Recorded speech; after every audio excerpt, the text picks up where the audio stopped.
Hello everybody and welcome into the Asphalt Outlaws Racing Truck Series live from the paperclip. That's right, it's Martinsville Speedway and we got a good one on tap for you here tonight. Some short track action as the field gets ready, getting lined up, getting ready to roll off to get the pace lap started. Let's get right down into your starting grid here tonight. Thank you all so much for tuning in. You are watching Austin Green on Ghost Racing Network. All right, here we go. Taking the pole tonight, it's going to be Kevin Winker in the 42 machine. Puts down a 19.1, rolling off on his outside. The outside pole, if you will. It's going to be Braden Avila in the 25. Colton Hardy will roll off from back in third. Fourth is going to be David Traylor in the 54. Isaac Smallwood fifth. Eric Hegdahl in sixth. Clinton would be back in seventh. Mark Beverly rounding out row number 4. And rounding out your top 10, row number 5 is going to be Keith Prince and Nathan Somerville making his first start of the season here tonight. Bill Hale's back in 11th. It's going to be Nicholas Lawrence in 12th. Michael Newman 13th. Jeremy Tolley in 14th. Jay Stinson 15th with Brody Benty in 16th. Jesse Calloway 17th. Evan Schilling in 18th. Haas Beverly 19th. And Will Rainwell rounding out your top 20. Jesse Wise starts 21st. Dylan Paws in 22nd. Rick LePage 23rd. Tyler Beverly 24th. And Michael Miller rounds out the field tonight. He will roll off 25th. All right, moving into your race info as the drivers warm up the tires. And again, we're going to take a couple parade laps here before we get going. Green gives us a chance to break down your race info tonight. It is the winning bid, 175 here in the Craftsman Truck Series. Again, 175 laps the scheduled distance, 95% fuel, 4 sets of tires, 1 fast pair fixed setups as always. Stage brake at the start of lap 65 and 3 green light checkers if we were to need them. Nighttime race here at Martinsville, so track temp going to be plenty cool at 70 degrees. Track length a half a mile exact, just about in length. Weather outside 67 degrees, 33% humidity, partly cloudy skies, winds at 3 miles an hour, not going to be a factor. And the big, I guess if you will, iconic, what makes Martinsville what it is what we're going to see tonight. That's going to be a lot of bump and runs. The chrome horn, the front bumper of these trucks is going to be your most youthful ally, your most youthful tool, if you will, in trying to get around the other trucks on the track. Now, patience early is the key. The move I'm referring to could potentially be the move that we see for the win, and we'll have to wait till we get later in the race to see something of that sort. But again, these restarts, they're going to be really chaotic. They're going to be messy. They're going to be all over the place, and it's really only a one-groove track, at least from the pre-race notes we have coming into here tonight. Now, things could change if somebody's able to find a way to get that outside groove working, get some momentum going, but got to set your passes up here, and if you lose momentum, you're going to be going back more than just a spot or two, probably a handful, if not a little bit more. So without further ado, here we go for the first time tonight. Pace car is going to roll off into the right. Geico restart zone we go. Green flag is in the air for Kevin Winker. We're racing at Martinsville.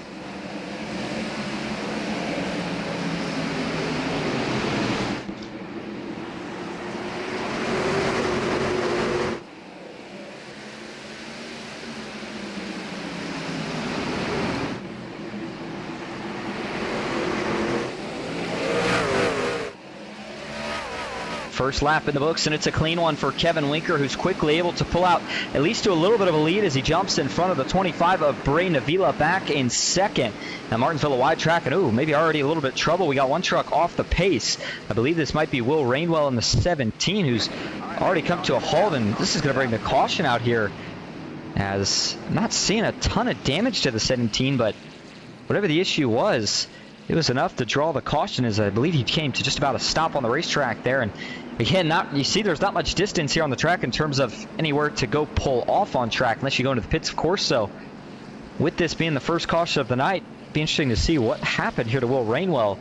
We got some reports that maybe he had an issue during that first lap, but again, not really seeing any damage. And usually that's a good indication, but good looking paint scheme. You hate to see it find struggles here this early on. And so without any further ado, let's go see if anything goes wrong with Will Rainwell here, or if it's a difficulty in itself. And considering he's pulling out of the pits at this moment, I'm thinking that might have something to do with it here. So I'm thinking Will Rainwell actually may have missed the start.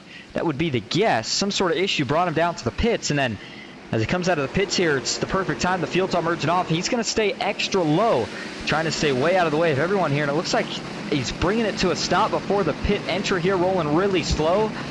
And I think what he was trying to do right there is I think he was trying to let the field by before he merged into traffic. And, it's a good idea in hindsight. The problem is, again, when you bring it to a stop at any track, Of course, you can bring out a caution, so that's just a little bit of an unfortunate mistake there, and Will Rainwell didn't mean any malicious intent by it, so I don't think the admins will be too upset, but again, going to put us under caution here early and give everybody a chance to redo a couple things here. Actually, we'll go back to the green flag, and yep, sure enough, that answers that question. He had missed the start, and then as a result, again, show you one more time here in case you missed it. Just rolls out on track. Here comes the field roaring by. He knows that they're going to all have to make that next corner. Doesn't want to be a part of it. Says, okay, I'm going to let them all go by, but unfortunately, game brings out a caution. He realizes it pretty quick, gets back on the throttle, but you saw the light flashing just a little bit too long for the 17 of Will Rainwell. So no big deal. We'll go back live and just in time for the restart. Back into the Geico restart zone. Kevin Winker back through the gears on the loud pedal and down into turn one. This time, he'll already have the lead before they even get close to exiting two. The battle between David Traylor, Braden Avila is the one to keep an eye on right now. Looks like they're going to sort that out pretty quick. 2x2 further back. Can only stay that way for a couple corners. Ooh, the 5. Isaac Smallwood got way out of the groove there down the backstretch. Wasn't quite able to hit the entry the way he wanted to. Oh, one turned out back. It's the 2 machine. Winner from Talladega, Jeremy Tolley. And the super speedway luck not following him to the short track here, as that's going to be our first contact caution of the night. And this is a little bit more traditional Martinsville. Again, we're going to see this quite a bit tonight, so if you're expecting this thing to go green all the way, I'm not sure if that's the highest expectation to have, but it's just part of short track racing. I think we're going to get that green flag run in, or a couple of them, if you will, as we start to progress through the race. But right now, everybody's still getting a feel for the truck, still trying to gauge the distance. I mean, realistically, this is the first time besides practice sessions that these guys have all been on the track with each other in terms of running race pace. So just maybe a little bit of less give than we expect here early. But before we go any further on that topic, let's see exactly what happens here to the 2 machine of Jeremy Tolley. So they get into turn number 3. Bill Hales trying to make the move to the inside here, and actually gets it as the 2 moves up a little bit mid-corner. So it's a good move by the 53. Again, pokes just to the inside. Starts to get a run on exit here. No issues there. I'm thinking the 2 here is going to try to sneak down in front of Jay Stinson. That's exactly what it looks like now. Not sure if he was getting loose or if he was trying to fill in that gap. But yeah, Jeremy Tolley and Jay Stinson, the 2 that first made contact, and that's what's going to send the 2 around. No real damage to the 31, maybe a little damage to the right rear and right side there for Jeremy Tolley. But let's go to the cockpit view. This should tell us a little more on whether or not he got loose or was trying to get down there. Oh no, he didn't get loose. He was definitely trying to get in line there, and I mean, you can't blame him. The inside line's been rolling for the first couple of starts that we've already had here tonight, and quickly was trying to find a way to see if he could get down in line. Saw the gap. The gap was there for a split second. Unfortunately, though, Stinson rolling the inside had the better run. And, I mean, Jay's going to naturally have to wash up a little bit to make it on exit of the corner. So, just hard racing here early. Again, everybody trying to figure it out, find a spot in line. But tough break overall for Jeremy Tolley. So, as we go back live now, lights on the pace car shining bright, both the pace lights and the headlights. So, we get ready to see if we're going to take the 1-to-go signal on this next lap here. Kevin Winker still being scored as your leader. David Traylor, though, up to second. Already picked off 2 spots from where he started this race at. Braden Avila back in 3rd. Eric Kegdahl 4th. Colton Hardy currently sitting in the 5th spot. One of the guys that we have carrying an onboard camera for us here tonight. And got a couple of new guys. We'll get to those here as the race continues to progress on. Things start to get spread out. But right now, we'll keep the order going. Back to your top 10. Clinton Woodby in 6th. Isaac Smallwood in 7th. The man with the most wins on the season so far. Looking to see if he can tack on another one here tonight, but make one in the short track category.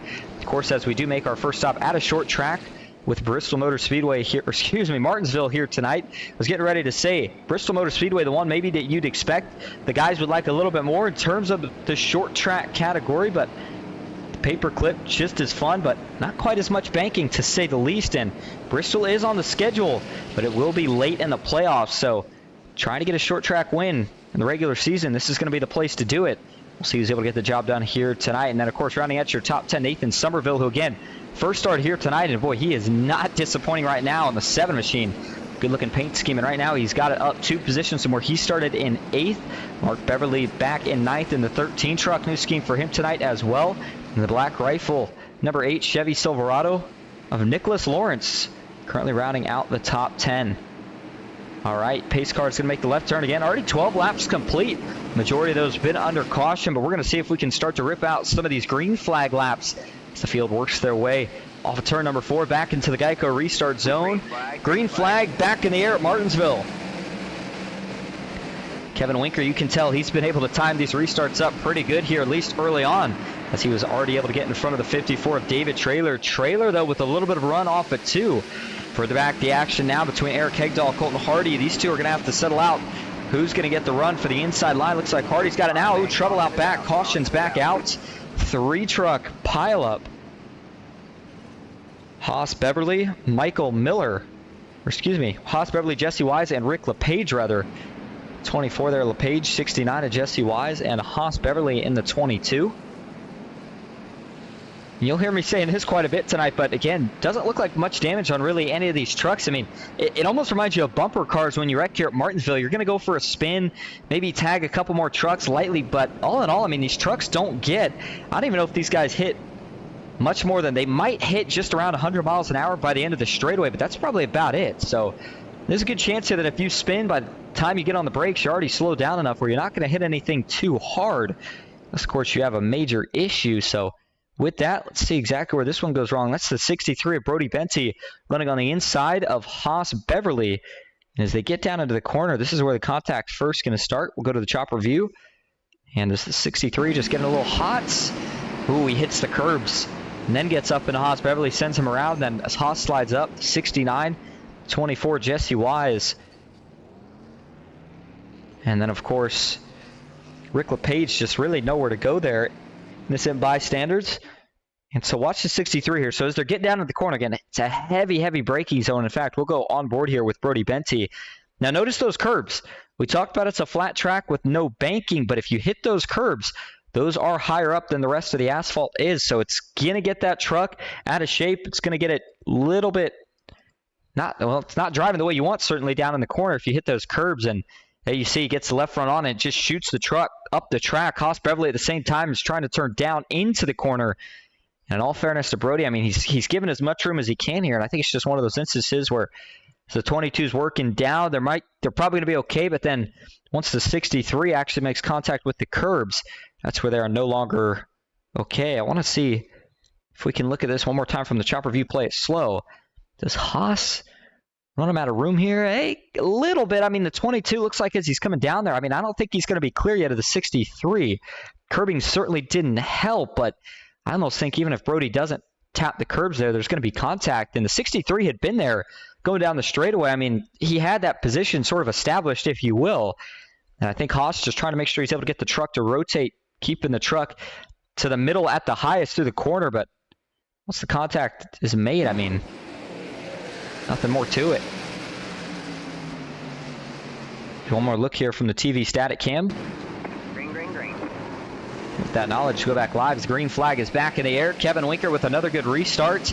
David Traylor trying to settle in the second. Ooh, him and Avila almost had some contact of their own right there coming off of turn 2. Colton Hardy's trying to slide in front of Isaac Smallwood. He's not going to be able to do it.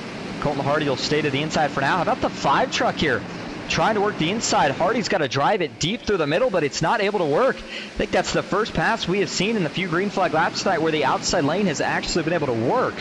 Isaac Smallwood showing that you can carry that momentum down the straightaway if you hold even through the corner. And he's going to pick off that position. That moves him up now to the top 5, back to where he started this race at. Colton Hardy drops that spot back to 6. Nathan Somerville back in 8th. Keith Prince side by side with the 8 machine here of Nicholas Lawrence. Looks like Prince will get the better of him down into turn number 1. The 4 of Jesse Calloway is going to try to follow as well here. Yeah, the 8 of Nicholas Lawrence, he's really struggling right off this restart as caution is back out. I think this one, is it more towards the front of the field? No. Actually, not sure exactly who this one involves. So we're trying to figure out right now. We got a truck a little bit slow in the back here. I mean, that's the 45 of Tyler Beverly, but didn't get reports of anybody spinning. Actually, no, we did get reports, actually, it looks like just now, of Tyler Beverly may have been the one to go around. So 21 laps complete, and take a quick moment to look at the chat before we go any further because it's got a pretty good prediction in it. First off, good to see everybody in here tonight. Michael Newman, tower operator, excuse me. And then Brandon Noah, tower operator, says, I think the pace car might lead the most laps tonight. And so far, it's looking like a pretty good guess. 22 laps complete. And already the 4th caution of the night. Here we go. Tyler Beverly was running towards the back of the field here and just loops it around by himself. Maybe just got the throttle a little bit too early here. Back this up. Watch as he gets in the corner here. He's already in the outside line trying to get the truck to turn, and oh man, he's just carrying too much speed into the corner in general. You hear he never actually gets on the throttle. The truck just comes around, right around through the middle portions of the corner here. Watch this one more time. You got to be really careful. These trucks, they're still on edge here. Not quite as much as maybe the Cup or Xfinity cars, but still, if you get in a little bit too hot, get a little bit of wheel hop going, especially when you're that hard on the brakes trying to get down into the corner. Certainly can see mistakes made, as we just saw right there with the 45 Tyler Beverly. But again, no harm, no foul, no contact made, so he'll lose his track position. But at the same time, he's able to get back together, get back rolling.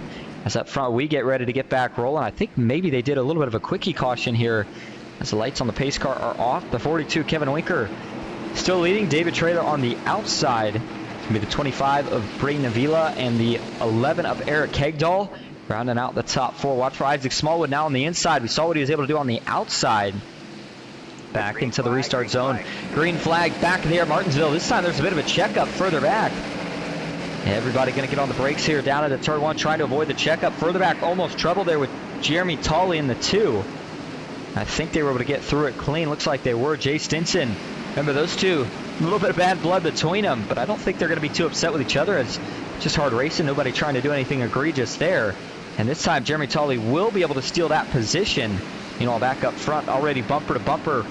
Looks like the LA freeway here with all the single file action being bumper to bumper, but Traylor clipped the outside wall there coming off a 2. He's working hard here to see if he can maybe set up a move on Kevin Winker. And I'll tell you what, with the speed struggles that we saw with Kevin Winker and last week in Noma, last Saturday in the Noma Truck Series, how about the comeback here tonight? A short track again. I mean, obviously we know that any form of short track is going to be the most technical track we're going to see in the series. And the 42 is flying here in the early going. But as we finally get about 3 laps ticked off here this time around, looks like things are going to get a little bit more cleaned up. Everybody trying to get settled in here. Keith Prince, Bill Hales, Nicholas Lawrence, Jesse Calloway along with the 12 there of Michael Newman, all single filed out. As, a little bit of trouble here. Kind of a bad feeling of what may have just happened. Nope, looks like it has returned. Apologize for that. Sometimes with the new updates, we get a couple of internet skips. So the 42 of Kevin Winker now going to start working to see if he can create a little bit of separation between him and David Traylor, and he'll have to hold on to that thought because caution is back out. And it looks like involved in this one, 2 trucks we've already seen involved in an accident tonight. Jeremy Tolley and Brody Benty. Both separate cautions that each respective driver was involved in, but this one they're going to get involved together. And first real sign of damage that we've seen here tonight. And it occurs on the right front, the 63, Brody Benty. That right front fender has been ripped off. Now the good news here, of course, well, you have the fat spare in your back pocket, but also Martinsville, not a very aero-dependent track by any means. So the 63 chooses to go in and take this damage, just do optional repair. You may still have a pretty fast truck without having to worry about using that fast spare just yet. So 30 laps complete, 5th caution of the night. And here we go. Watch the 63. I think he's going to be the innocent bystander in this one. I think Jeremy Tolley is going to be the first one to go around. Yeah, sure enough. So backed it up to the 2. That's the 31 and the 2. Nope, no tangle this time. Jeremy's going to lose it all by himself. Similar to what we saw with Tyler Beverly just a little bit earlier. You're working that outside line into turn 1. You're trying to carry a bunch of speed and just carrying too much speed. The back of the truck loops around and then rolls right down into traffic. Wow, that was a hard hit for Brody Benty there. You thought initially that the 2 was going to stay up the track. It was when he rolled down that 63 had already committed to the corner and shooting by, and there was just nowhere to go. So as they get down to the corner, he sees it, and then at the last second, once the 2 rolls down, it doesn't matter how hard you get on the brakes at that point. No way you're going to be able to stop in time anymore. So Brody Benty, Tyler Beverly showing that, especially when you get to that outside line, you got to be really, really easy with getting into the corner because the truck just not quite stancing itself the same way it would as if you were on the bottom. We'll play this one more time for you in slow motion. Watch Jeremy here. See if we can see, does he get any wheel hop here? Does he just, I mean, you see the fire out of the pipes. He knows he's in trouble right here. There goes the back end. And I mean, it just snaps around so quick that it really doesn't even give him a chance to catch it. You see he's got 90-degree wheel lock back to the right at this point, locking it down. Doesn't really slide up. It's when he rolls down here is where the trouble is going to occur. It's a 63, just nowhere to go. See, that rips off the front bumper as well before that ultimately got put back on. So back live, this caution maybe going to be a little bit longer for a little bit more cleanup, but it is still the 42 of Kevin Winker out front. He's led them all so far. He's looking good early. David Traylor back in second. Braden Avila in third. Eric Hegdahl fourth. Isaac Smallwood rounding out your top five. Nathan Somerville in sixth. Colton Hardy seventh. Mark Beverly in eighth. Clinton Woodby in ninth. And Keith Prince rounding out your top 10. So we'll see if we get the one to go this time. Gives us a chance to take a look at some of our driver cams here tonight. Again, we got a lot to go through, so we'll go through some of them as the night progresses. How about first up, one of the new guys that we have carrying an onboard camera for us here tonight? That's right, it's Colton Hardy, 16 machine, the driver out of Petersburg, West Virginia. You see there, he's getting ready for what's going to be probably another crazy restart, as they've all been here tonight, but a good run so far. Qualified third, I mean, sitting seventh. And if you can get away with the top 10 at Martinsville, that's a pretty good day nonetheless, and a good way to carry momentum into the next race after that. So we'll let Colton get back to it. We'll view some more driver cams as the race goes on. Pace car back to the pits, and we get back ready for the green flag here. The 42 versus the 54. Trailers had a chance to try to size them up. Nobody's had anything for Winker yet on these restarts, and yet again, 42 is going to get a phenomenal jump right as the green flag is thrown. So far, so good. Through turns 1 and 2, down the backstretch they go. And it looks like right now, the 54 of David Traylor is actually going to hold off 25. I thought Avila was going to slide clear there without any problems, but he didn't. And caution is back out. This time it's for Jesse Wise. And that is another one of the drivers who's already been involved in a wreck tonight. Oh, Dylan Pause gets into him. Yikes, that's going to add a little bit of insult to injury right there. Oh, gets into him again as he starts to get back rolling. So Jesse Wise, he's got pretty heavy damage on the front of his Toyota Tundra, as he will be able to stay just barely on the lead lap, though. So now 6th caution of the night here with 36 laps complete. All right, here we go. Looks like it was only these two trucks here. 69 on the outside, the 99 on the inside. Again, this is looking like it could be one of those scenarios of a victim of that outside groove. 69's trying to get back rolling. He's just getting loose. I think he realizes that he's getting tight, tries to put some more wheel into it, and once the truck comes around, Dylan Paul's just nowhere to go. The 31 of Stinson runs into the 99 as well. He had nowhere to hide. And before we go any further, let's go to the onboard view here for Jesse Calloway. See exactly what I'm talking about. Watch his... Yeah, it's just he's going to be a little too tight off the corner here, it looks like. I mean, watch this. We're going to take a listen here, but I'm going to break this down real quick on entry. He's got to get the truck more rotated. He realizes putting as much wheel as he can into it, but fortunately the back end isn't agreeing. Back end doesn't stick in that case, comes around, and then just wrong place, wrong time for Dylan Paws, who was, of course, on the inside there, the 99. Give you another view of this from TV1. And he just barely clips him. I mean, another probably 3 feet. Dylan Paws is clear. And then Jay Stinson, again, with nowhere to go. He's going to hit the left front of that 99 pretty hard. Don't see a lot of damage on the 31, but certainly some pretty significant damage there on the 99. And then eventually he got back rolling here. And then Jesse Calloway made some more contact. Oh. Don't think that Dylan meant to do that. I just think the result of those two trying to get back going as they finally did. Give you one more view from the static cam right here.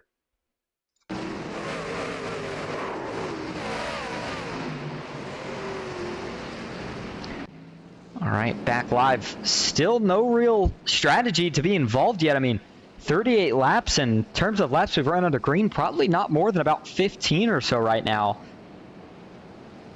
But we'll see if the lights go off this time. Again, still Kevin Winker in front. No change there. David Traylor, he's been hanging around the top 3 with Braden Avila, the man who's been slowly kind of creeping in the shadows, if you will. But no surprises. Isaac Smallwood continues to push his way further and further up in the field. And if we keep getting these cautions, he gets on the front row. Might be a dangerous threat. As Kevin Winker, as a couple of other guys have already been so far here tonight. Eric Hegdahl in the 11 back there as well. Multi-time winner on the season, as is Isaac Smallwood. Kevin Winker looking to tack on one here tonight. David Traylor as well, looking for that first win Boy, he's came so close so many times. Things just have not quite worked out. But since we have a chance here, David Traylor, another one of the drivers that we have carrying onboard camera for us here tonight, and unfortunately, it doesn't look like it's going to show up right now. For the reason we always have trouble with just David Traylor's driver cam, but certainly appreciate David carrying one for us here tonight. So we'll see if we can get back to his in a little bit. And how about series owner, who's currently in 8th, Mark Beverly, showing a little love tonight. He's running the driver cam. Has a good run going right now, but we'll see what he can do the rest of this race. All right, here we go. Working our way through turns 3 and 4. Back into the restart zone. Still looking to see if we can get the longest green flag run we've had of the night. Green flag back in the air for the 42 of Kevin Winker. Another great restart as he will pull clear by 2 truck lengths down into turn number 1. 25 of Braden Avila. David Traylor, they will drag race off at 2. No real battling just behind them, but a row behind Isaac Smallwood. Eric Hegdahl and Colton Hardy going at it. Oh man, Hardy with a big slip up. That's going to cost him all sorts of positions as the 16 had to bail out of the throttle there. Man, what a close call for Colton Hardy. Nice job saving it.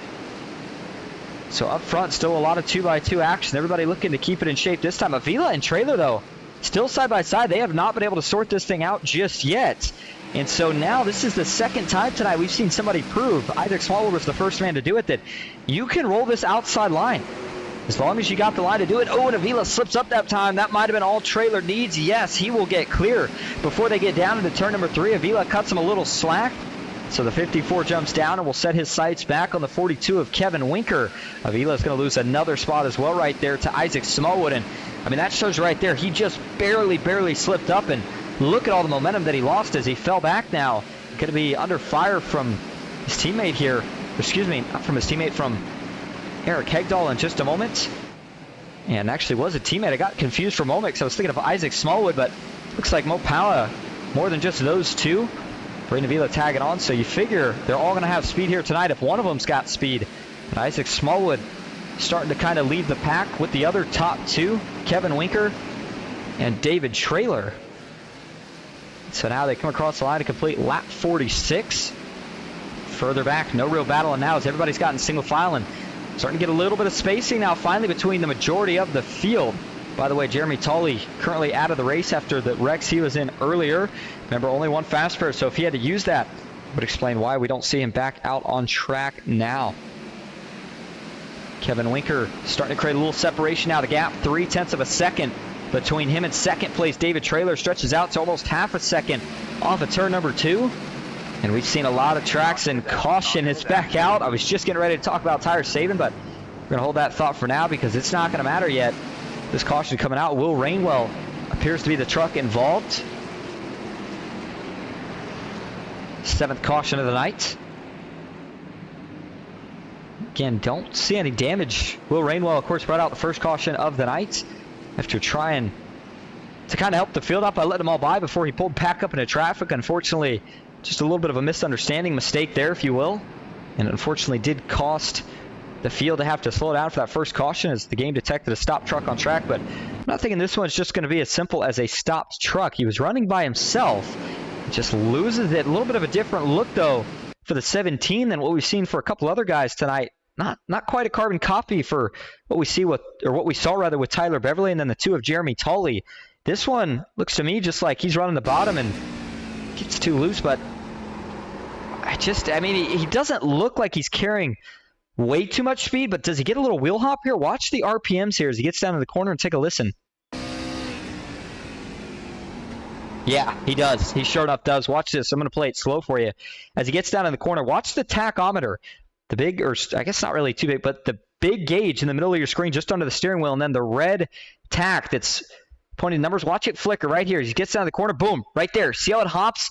That's just a little bit of wheel hop that he's getting. The rear tire's chattering off the ground as he's carrying a little bit too much speed, still hard on the brakes, and once the thing goes around on him, just nowhere to go. Hits the inside concrete wall, and then, well, that was a close call for a moment for him and Haas Beverly. They almost hit each other, but before the contact was made there either. Give you another view here from TV1. He just starts going around. In fact, you see the tire marks, or the tire tracks are already getting laid down. Not sure if we'll quite be able to get a view of the wheel hop from here, but certainly can try to play this slow enough to see if show any of it. I can't really see it too much from there. Definitely an unfortunate mistake there for the 17 as they just started to get spaced out. Everybody getting a feel, but just it does not take much here. One mistake. I mean, it's such a rhythm-based racetrack, and it's hard to get into that rhythm. Once you get there, things start to become a little bit easier, but trying to get there is the difficult part, and all it takes is one mistake to throw you out of that rhythm, and in that case, that mistake not only threw him out of the rhythm, but also sent that 17 machine around. So back up front we go. Kevin Winker still leading. Again, he's led them all up to this point. No green flag pit stops yet, and if we keep up the pace we are now, 95% fuel, we may eventually get to a point where there is no green flag pit stops in the schedule here for tonight. It looks like a couple more people tuning in to the broadcast. Appreciate everybody being here. Sonic Graphic Design says, what's up, guys? Good to see you in here. A lot of good-looking trucks in the field tonight. Of course, if you like one that you see, there's a good chance it was made, of course, by Sonic Graphic Design. And I think the prime candidate for that, at least in my book, with some of the schemes we've seen this season, has got to be for Clinton Woodby in the 92. Brings another good-looking truck to the racetrack here tonight. One of the primary sponsors, of course, for the Asphalt Outlaw Racing Truck Series. Next to them is the primary sponsor of tonight's race, which is the winning bid. The winning bid 175. And that is the scheduled distance here tonight. 175 laps, 52 completed so far. As we roll back around 3 and 4. Back into the restart zone we go. Green flag is back in the air at Martinsville. Good start. The 42 of Kevin Winker able to get cleared, but Smallwood sizes him up really nicely there down into the entry one. He was able to get on the brakes much later than the 42. We'll see if the 5 tries to duck low here. No, but definitely a little bit of a different line here. The 5's actually going to wash up. Watching to see if he was trying to diamond it back down. Can't do it. He'll try to set up another on his trailer. It's going to be able to get clear of Mark Beverly in the 13. Ooh, now the 8 gets heavily on the curbs. Nicholas Lawrence looked like there was some contact between him and Mark Beverly. Good save by the 8, but trailer, not sure what happened on this restart, but he has fallen all the way back to 10th. Just about our lap now. Nicholas Lawrence is going to go around. Nowhere to go. They're all going to pile up. This could be a parking lot. No caution for this one. Oh my goodness. There we go. Caution's out. Out of all the cautions we saw tonight, I could not believe that one did not bring out a caution initially. That may have been an admin thrown caution. I cannot believe that it took that long for a caution to get triggered. And we had basically a parking lot over there in turns 3 and 4. David Traylor with maybe a little bit of damage from this one. I think he was able to get back rolling, but 54 again, it's a little bit of a risky run, man. You lose some track position. He didn't lose much, but fell back, of course, to just around that final 10th spot, or final spot inside the top 10, and then once they started wrecking, he just had nowhere to go. So here we go. Let's back this up and how it starts. The 8 had an issue just a couple laps ago, and this looks like it's going to be Nicholas Lawrence and Evan Schilling in the 18 as well. And when they get down to the corner, is somebody just going to get a little too hot here? Go to the chopper view first off. This is definitely the biggest wreck that we've seen here tonight. Watch the 8, Nicholas Lawrence. Ooh, same setup to what we saw a little bit earlier with Haas Beverly and Brody Benty, and in the same spot. The 8's trying to turn down the track. He's hoping maybe he gets clear here. The 18, I believe. Yeah, maybe not. I take that back. Looks like Nicholas Lawrence, even though he did get a little low, was maybe going to be able to still hold on to the middle. Maybe coming down just a little bit. It was going to be tight, but the 18 clips the curbs. That sends him up the track a little bit, and that's what actually gets him into Nicholas Lawrence. And then now it's just everybody trying to find a way to dodge this one. You see the 7, Nathan Somerville, try to pull high here, but he's going to run into the 8 and Nicholas Lawrence. That spins him out. David Traylor, nowhere to go. Here comes Tyler Beverly plowing in, and it's just a parking lot. Brody Benty, Clinton Woodby's able to sneak through, but Eric Hegdahl, Bill Hales, I mean, the 16 of Colton Hardy actually got propped up on another truck and had to try to spin himself off before he was able to get back going. Take another view of this here from TV1. Jay Stinson was in there. 99 of Dylan Pauls arrived on scene late, but didn't actually make any contact. Just really nowhere to go. If you think the big one can only happen at tracks like Daytona and Talladega, you're wrong. We just saw one happen here tonight, still in the relatively early going. I mean, not even halfway just yet. And there's Colton Hardy, able to get it off the 53 of Bill Hales, who he was propped up on, and able to get things back going. All right, so as we go back live, Kevin Winker still leader, Avila second, Mark Beverly third, Michael Newman fourth, Jesse Calloway in fifth, Keith Prince in sixth, Colton Woodby, or excuse me, I was looking for Colton Hardy. Clinton would be back in 7th. And I was going to give a quick update on Colton Hardy, who we saw having a good run. He's back to 16th now, and he does have some pretty heavy damage. Relatively heavy damage, at least for Martinsville, as far as Martinsville is concerned, on a couple corners of that truck. Looks like on the left front and then on the right rear. So he'll try to get this thing limped around here a couple times, so maybe we get another caution, see if he can't get some more damage repaired. We'll see if the lights go off this time, if we can get back to green flag racing while we have a chance here. Take another view of some more of the driver cams we have here on the night. Haven't had a chance to utilize it too much under green as of yet, but it is Michael Newman in 12 machine. Carries one for us just about every week. Good to see him having a good run. He's up 9 positions from where he started right now, inside the top 5. Good run for one of the independent team drivers. Again, not on a team. That's what we mean when we say, of course, independent team. And then another guy who's not usually carrying an onboard camera for us here tonight, but certainly is, or not usually, but is tonight rather, is Dylan Paws in the 99 machine. All right, back up front we go. Kevin Winker has got the field back in his hand. Green flag back in the air here at Martinsville. Good jump for the 42 again as he dives down into 1. The real race so far tonight, at least on all these restarts, has been second row on back. I mean, the leader has not had much competition. There's who? Keith Prince and Bill Hales got together and both got into the outside wall of 2. 3 wide. It's not going to work. The 22 goes around. Haas Beverly's going to spin, and we're going to get another parking lot here in turn 3 and 4. Haas Beverly backs it up. Isaac Smallwood does the same. They get back rolling, and I know we're not showing it live, but I've got the driver cams up here on my second monitor, and I'm watching these guys, and there's a couple of them that continue to just shake their heads every time the caution comes out here. They want to see some green flag racing, as do we as well, but again, just the restarts at Martinsville, they're so chaotic. This is just what happens, and when you get 3 wide here, there's a good chance it's not going to work out, especially not for very long. It looks like that's exactly what happens here, is they're going to try to go 3 wide down into turn number 3. Now, to be fair, this all sparks from the incident coming off of 2 here where Keith Prince and Bill Hales actually get together. And that's the incident we're going to go back here because, I mean, in my opinion, this is what ultimately kind of starts the cause and effects for this wreck. So there you see the 53, Keith Prince. He's getting loose, working the outside. He gets down to the 92. Man, lucky that Clinton Woodby didn't get turned back up the track there. And then 53, Bill Hales comes along with nowhere to go. They get stuck together. They both get into the outside wall just ever so slightly, but that stack up pulls the 22 and the 17 in the corner. Nobody wants to give.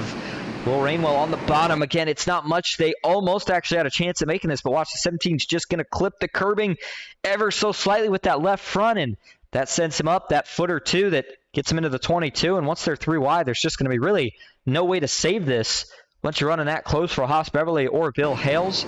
As they spin around, there's Tyler Beverly, Colton Hardy, Isaac Smallwood, David Traylor is able to sneak through, but just nowhere to go, as has been the case time and time again here tonight. And now it's a pretty hard hit there for Bill Hales on his left front, Tyler Beverly in the left front as well.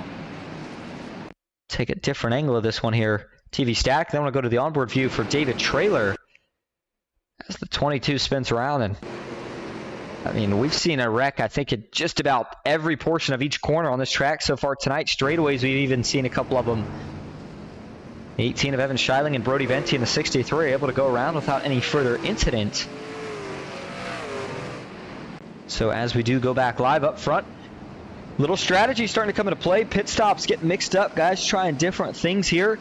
And again, the pit strategy in itself tonight is going to be such a hard call because, I mean, I think as a driver, if I'm down there at this point in one of these trucks, I've got to be thinking to myself, well, I mean, as many cautions as we've had so far, I've got to think we're going to be seeing quite a few more here the rest of the way. And so maybe that kind of shapes your strategy in terms of, do you maybe not go in here and continue to just take tires? Do you just stay out and know that you're probably not going to be running too many long green flag runs, at least not right now? Save the tires and just wait till you get a little bit lower on fuel before you go in and top off. But Michael Newman, going to be his first time leading the field to green. Here's the lights on the pace car off. Nathan Somerville up to 3rd, by the way. Clinton Woodby 2nd, Eric Higdal in 4th, and Keith Prince in 5th. All right, here we go. It's going to be 67 laps complete, making about 10 laps away, just a couple under from being there. By the way, that was the stage break. Forgot about it for a moment with all the cautions, but that last caution did indeed wrap up the stage break. We'll get official winner from that under next caution, but green flag back in the air here at Martinsville. Michael Newman with a pretty good restart. The 7 just behind him there of Nathan Somerville trying to get the truck to rotate off at 2. Clinton Woodby had a run on the outside, clipped the wall, so they'll stay side by side into turn number 3. And now you got a lot of the heavy hitters that lost track position there in the string of cautions that we have had that are now going to have to work their way back to the front. Gonna wonder if that causes a little bit of chaos as further back.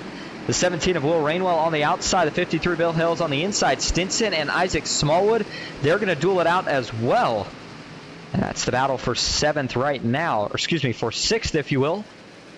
And 7th as they continue to stay 2 by 2. Now it looks like Bill Hales is going to get the best of Will Rainwell, so he'll take that spot. That puts him up to 7th. Isaac Smallwood going to get clear as now the 7 goes around Nathan Somerville. Caution is back out.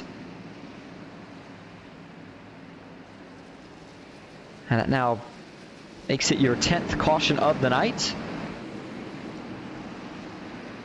Somerville doesn't look like he's got any damage here, as it's been the case for most of the guys who've been involved in an incident here tonight. Just going to lose some track position as he's now being scored back in 17th after the spin. So I think this one's going to be probably another cut and dry one. I think he just loses it by himself. Yep.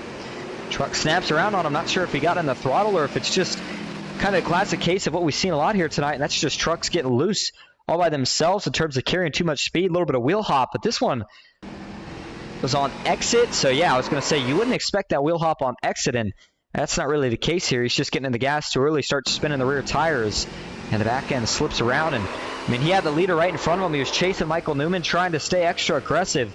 Fortunately, things did not quite pay off in that case. All right, as we go back live, I want to go back actually to the caution just before this that we saw, which happened just before the stage break. But you see right there at the bottom of your screen, Kevin Winker was out in front when the caution flew. So I would assume that these guys did indeed end the stage when the caution came out. So we're going to, for now, assume that Kevin Winker is indeed your stage winner. And with that knowledge, as they stay under caution here for a moment, we're going to see if we can maybe get an interview here real quick. The 42s, I believe they still have one more pace lap to go.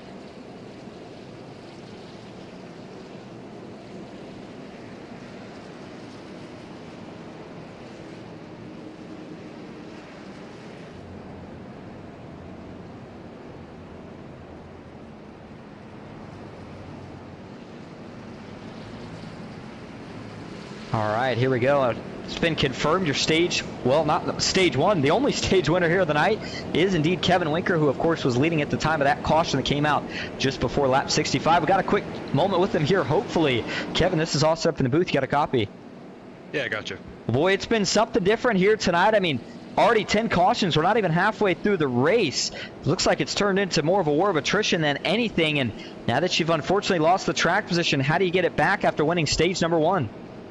Well, first is to avoid getting wrecked, and then just patience. That's the key to this track. Because a lot of guys just overdrive the turns, and you know, the further back in the pack you are, the further you got to brake and everything. So it's just patience all about here. I really like this track, so we'll see if we can get back to the front. But like I said, the main goal is just avoid the wrecks and just patience, and hopefully we'll get back to the front here.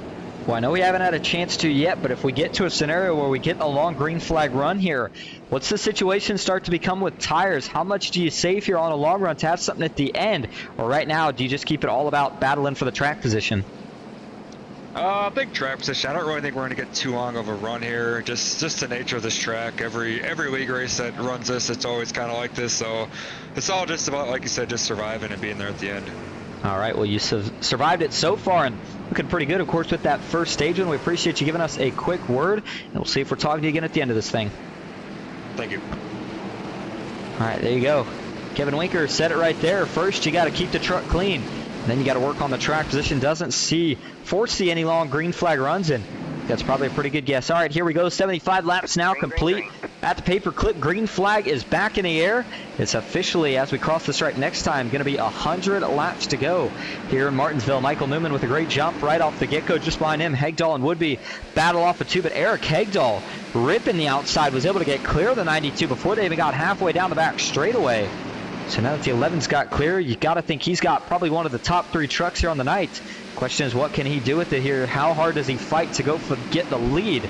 And then there is Kevin Winker in the 42. He's with some of the other guys that have been at the front with him all night. Braden Avila, Mark Beverly, and everybody trying to get back to the front. 42, talked about patience, but almost split it 3 wide right there on the 17 of Will Rainwell. I think Winker quickly thought better of it.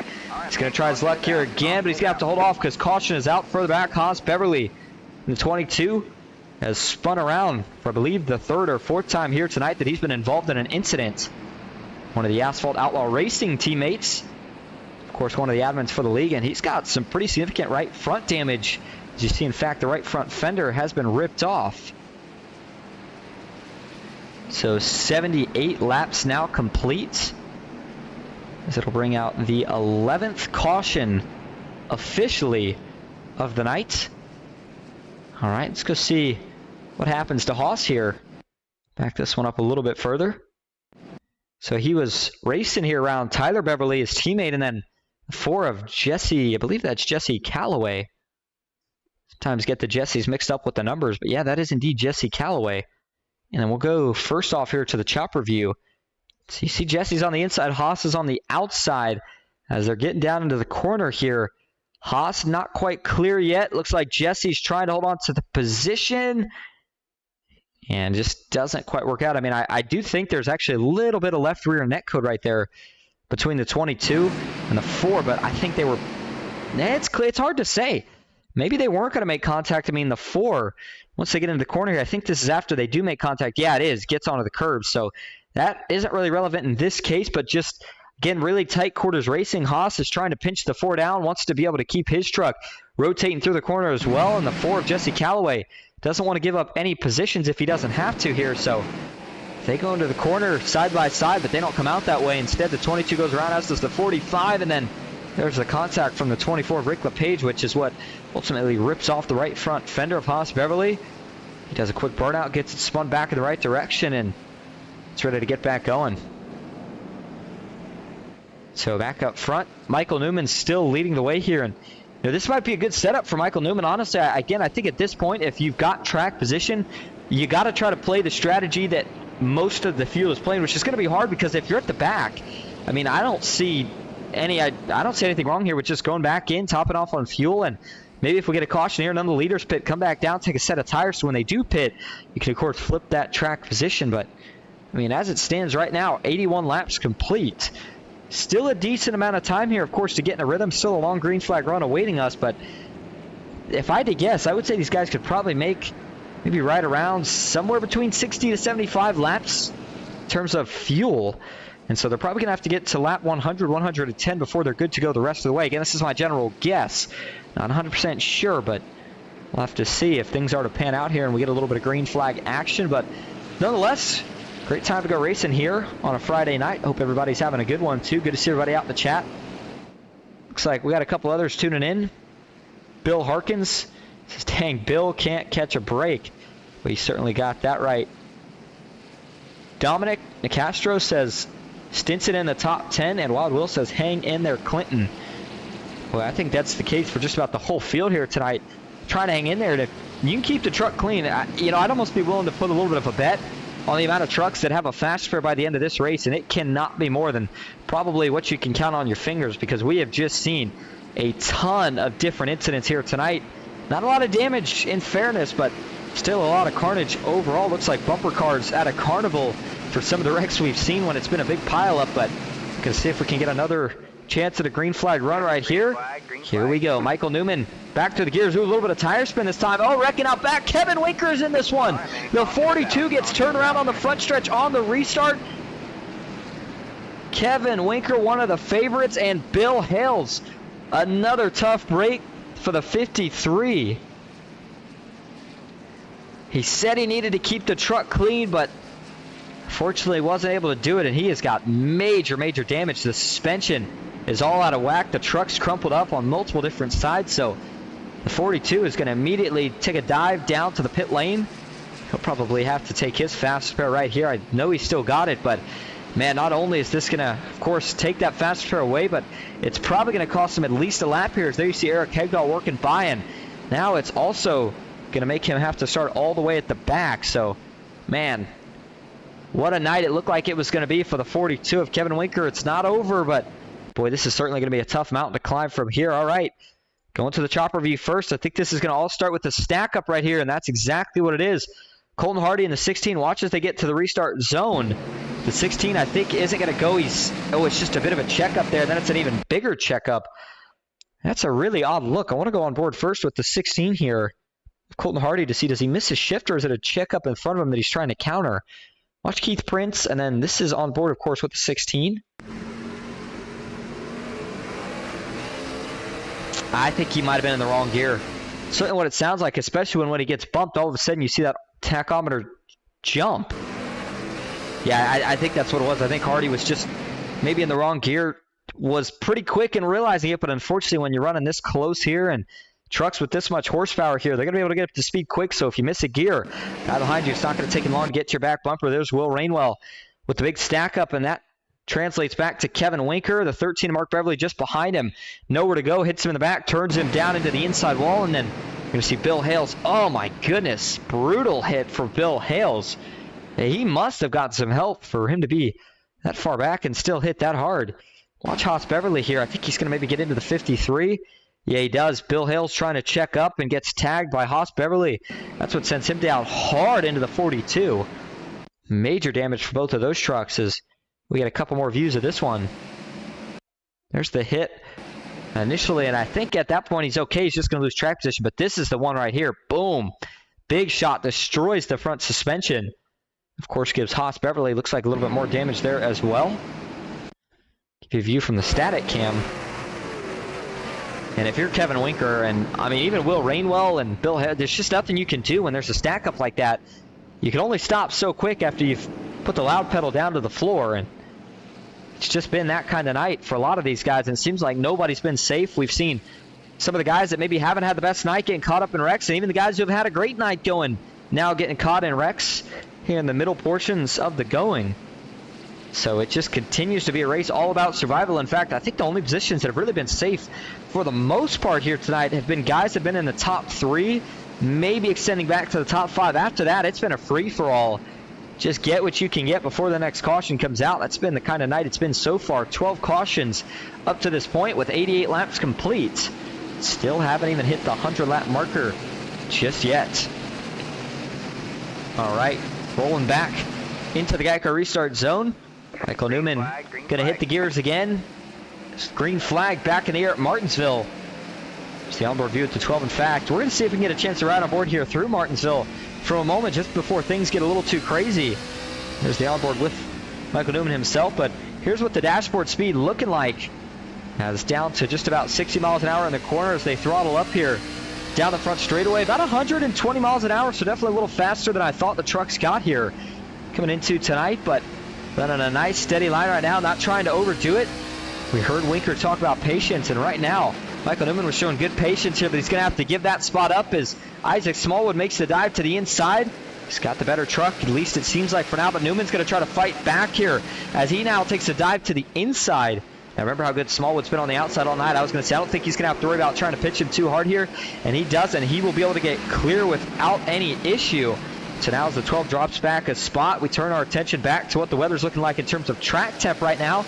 70 degrees, still nice and cool, at least based off what it was earlier. So handling, I mean, this is the best it's going to be at a track like Martinsville. Cold tires really the only sketchy times, and of course if you carry too much speed into a corner, it's easy to lose it as caution is back out.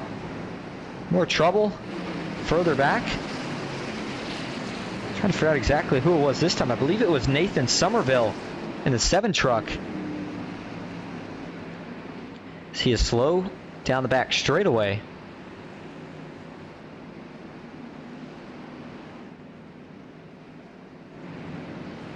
He's back rolling.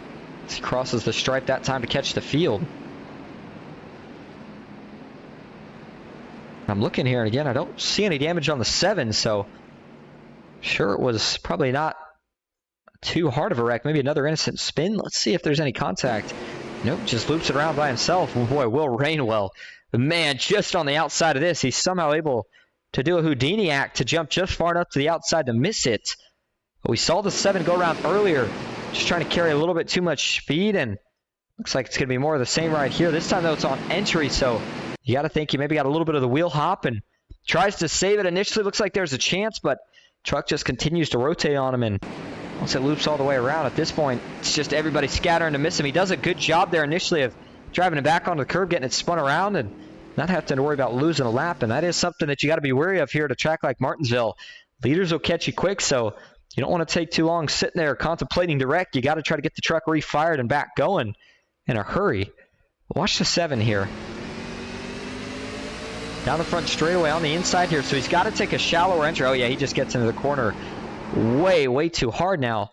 Interestingly enough there, I was trying to take a listen.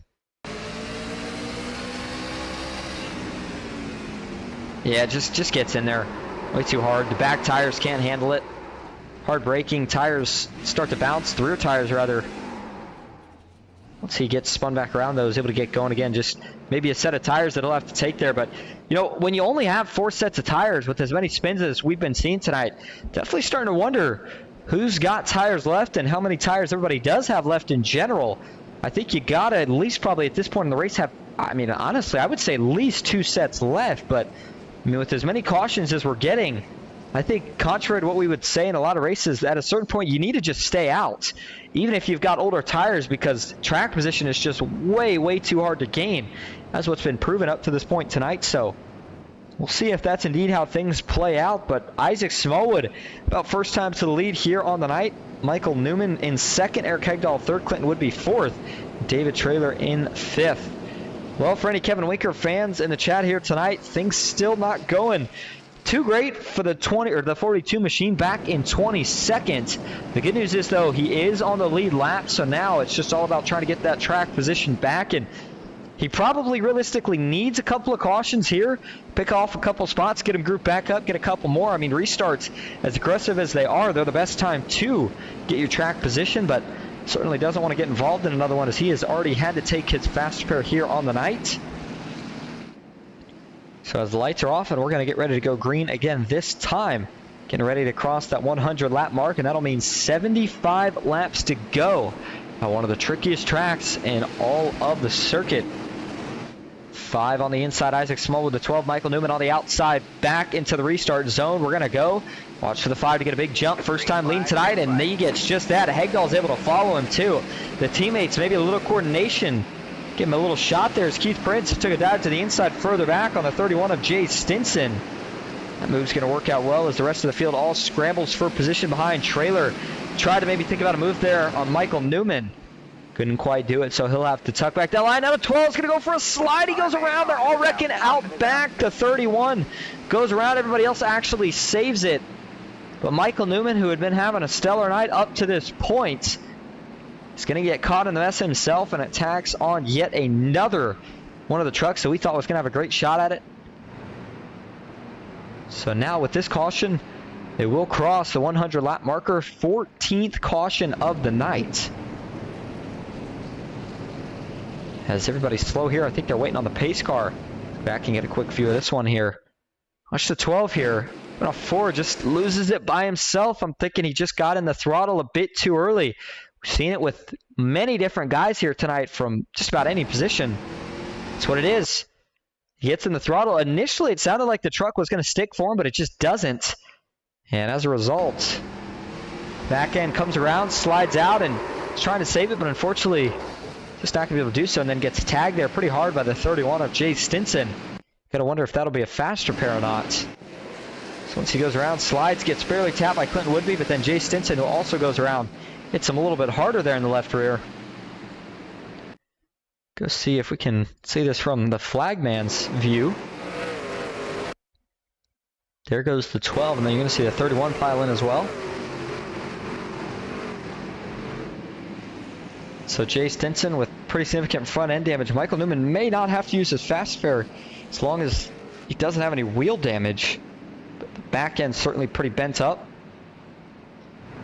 So as we go back live, 12 in the pits. I believe he's getting that work done. In fact, actually just sitting in the pits right now, maybe waiting for the field to go by. Not sure what's going on here. The 12 truck, we'll see if he does roll back out after the field goes by here, if he just continues to sit there for a moment. Yeah, but he's going to get back rolling, so he's just waiting for the field to all pass safely. So as he rolls out, It is going to be Isaac Smallwood still being scored as your leader. Eric Hegdahl second. That puts Mo Power Racing 1-2. David Trailer in third. Clinton Woodby in fourth. Keith Prince back in fifth. Braden Avila in sixth. Jesse Calloway seventh. Nicholas Lawrence in eighth. Dylan Paws making a good comeback here tonight. He is back up to ninth after some trouble earlier. Looks like there may still be some damage on the front to 99. 213simware.com Ford F-150. But we took a ride on board earlier with Dylan. The run's still looking pretty good as of right now.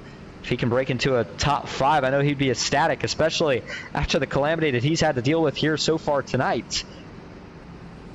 So, see if the lights go off this time and if they get ready to go back green. It is now officially 102 laps complete, and let's have a little fun. Get your predictions in the chat. How many more cautions do you think there will be the rest of the way? Or I can put up a poll for an over and under here. But you know what? I think we're going to do just that. Let's get a poll up here, and I'll give you guys an over. Actually, hold on.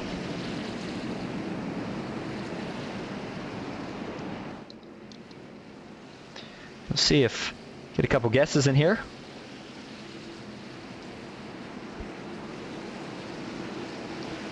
Let's see what everybody's thinking right now. I can tell you what my vote would be. We'll have to see how things pan out. There we go, and here we go. Back into the Geico restart zone. 5 Isaac Smallwood chose the outside this time. Green flag back in the air, and it's another good restart. A little bit of coordination this time, though. I think he was trying to help his teammate Eric Hegdahl by giving him the clean air on the bottom to see if he can't get around Woodby by wrapping the inside through 1 and 2. Looks like Hegdahl's close, doesn't quite have it as they rock it down the back straightaway, but should be able to get clear here through 3 and 4. Yeah, Woodby washed up the track just a little bit, so he was able to do just that. 2x2, Dylan Pauls in the 99, just behind the 4 of Jesse Calloway. He's going to get into the turn pretty clean. Mark Beverly, bit of a stack up there just behind him with Evan Schilling, 69 on the outside. The 53 of Bill Hales. 2x2, even a row back behind this. Ooh, the 7's going to bring it to the pits here. A little bit of a lockup there. That's Nathan Somerville. Not sure if he had a penalty on the restart or what the deal is. Michael Newman back in traffic right now. He sits in 23rd. Problem is he's a lap down, so going to need a caution. Hope he can get the lucky dog. Haas Beverly, currently the last man on the lead lap, who sits in that 21st spot. Rick LePage in 20th. Brody Benty in 19th. Back up front, Smallwood pulling away. The real battle is the battle for what looks to be 6th right now. I believe that's Colton Hardy taking a jump to the inside. We're going to have another one go around. It's the 8 of Nicholas Lawrence. 69 piles in. More contact. Michael Newman gets involved in this. 63, Brody Benty checks up. The 69 to 22. They're able to get it sorted out. They continue on. Brings out now officially your 15th caution of the night. 108 laps completed. All right, let's go back to an on. Well, not going to go to an onboard view just yet. Watch the 69 here, and this is Jesse Wise, by the way, as he gets down in the corner. On the outside, the spin's actually in front. I apologize. Nope, I take that back. Oh, yes, it was Nicholas Lawrence. For some reason, the 69 caught my eye first. Nicholas Lawrence was the first truck to go around. I mean, you heard the tires sliding just before we saw him actually spin here. So we're going to go to TV1. Watch the 8 here. As he gets into the corner, he's on the outside. Does Colton Hardy, they make contact, or is it just more of the same in terms of what we've seen tonight? Nope. No contact there. The 8 just carrying too much speed into the corner. Back end doesn't stick, goes around, and then 69 at Callaway maybe gets in the marbles, getting some wheel hop himself, and same issue there as he gets sideways, slides right in, and then everybody else trying to dodge it. Not quite able to stop in time. Let's go back here to the 69 of Jesse Callaway, or excuse me, I apologize. I meant to say Jesse Wise. Take an onboard view. So the 8 spins around. He sees that, but yeah, Jesse's just getting way too hot into the corner himself, man. I think he was even higher than the 8 there of Nicholas Lawrence, and he might have been able to make it work in terms of without wrecking, but the problem is once he sees the 8 at this point, he's got to get even harder on the brakes, turn the wheel even more, and the back end just not going to be able to stick any longer. As he goes around, there's the hit to the 8. Now he's coming down the racetrack. Stinson nowhere to go. He's going to clobber him with the right front, and then Tyler Beverly jumps to the outside. He makes it through. Michael Newman, though, not so lucky, and that's a pretty big shot right there. It's Haas Beverly along to 24 arrive on scene. They're able to get back rolling. And then a little bit of, you go first. No, you go right there just after the wreck. We'll take one more view of this one.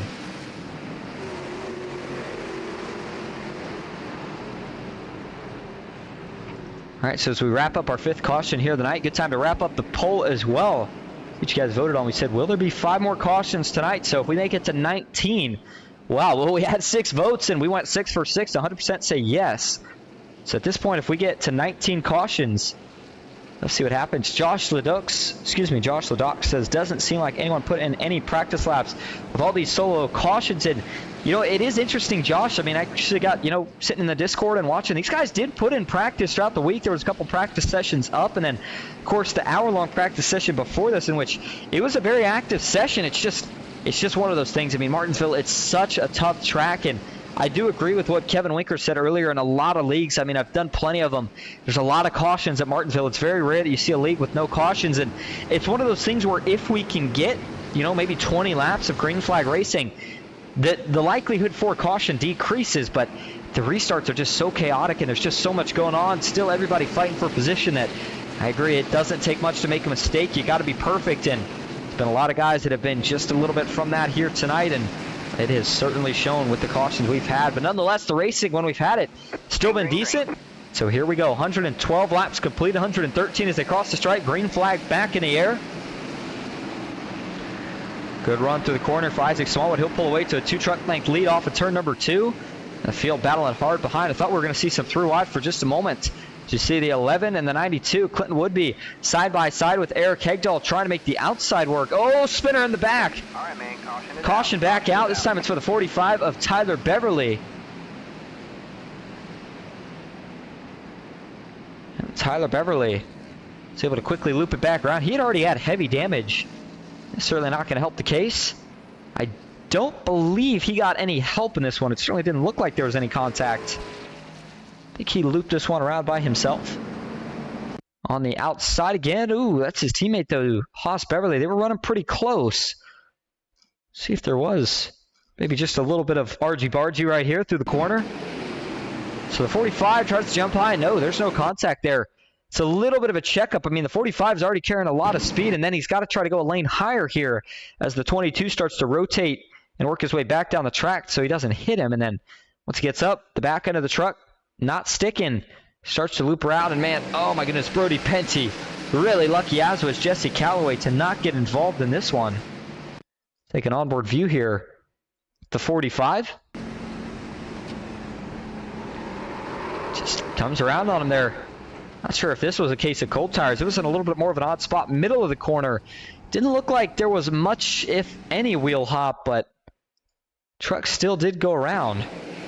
And watch how close this is for Brody Benty. Just going to sneak by on the inside. Oh my goodness, I mean, wow, you could not squeeze a piece of paper between those two trucks. Same deal just about for Jesse Calloway, as he's got to sneak around the outside and then managed to miss the outside wall. Nicely done by everybody to miss accumulating any more trucks in that wreck or getting any further damage.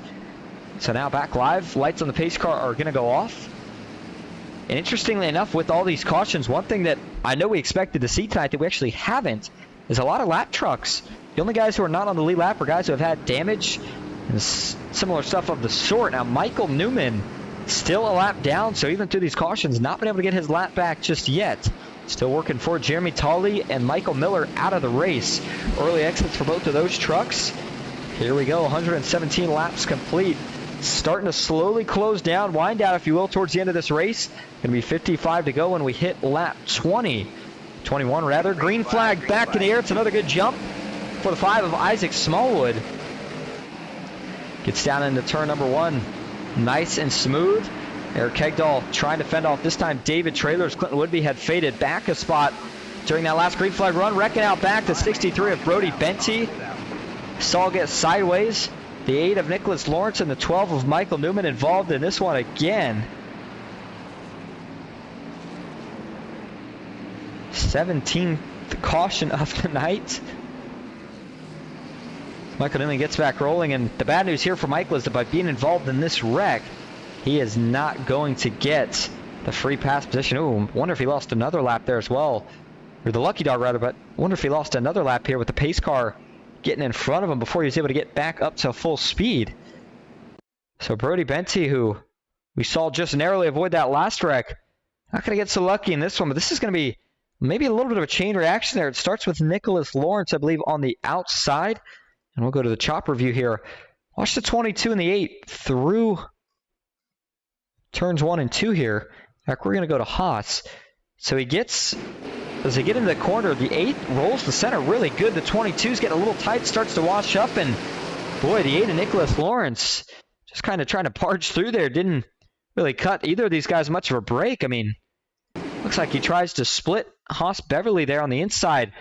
Clips Haas in the left rear. Haas saves it, but then now he's going to get down the track. Brody Benty, he's got to slide up at least a little bit there, but the 8 hooks him in the right rear and sends him around. And the 8 of Nicholas Lawrence is going to get tagged by the 69 of Jesse Calloway. And so a couple guys going to tag the inside wall here pretty hard for sliding back up. Oh, man. Tyler Beverly with a good job missing that one, but got to be honest, that one was one of those cases where Nicholas Lawrence, I think, really needed to show a little more patience there. Not sure if he had newer tires or what the deal was, but in a race where we've had this many cautions, got to be a little bit smarter than that further back. And again, I know it was nothing malicious here, but I mean, making contact with 2 different trucks on the exit of the corner, forcing 3 wide when the gap's already that small, usually not the best idea. But certainly not the only man to make mistakes here tonight, so we're not going to give him too much on it. So back live now, up front, Isaac Smallwood still being scored as your leader. Eric Hegdahl second, David Traylor in third. Clinton Woodby fourth, Braden Avila in fifth. Keith Prince in sixth, Colton Hardy seventh.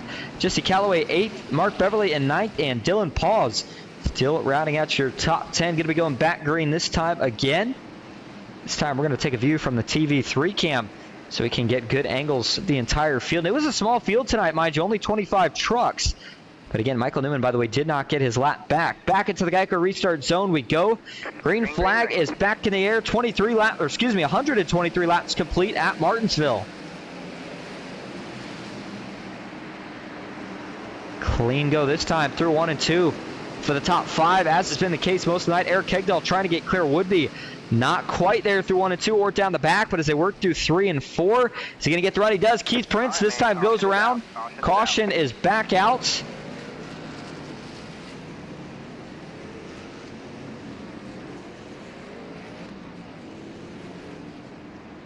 So this one going to collect at least about a handful of them, it looks like.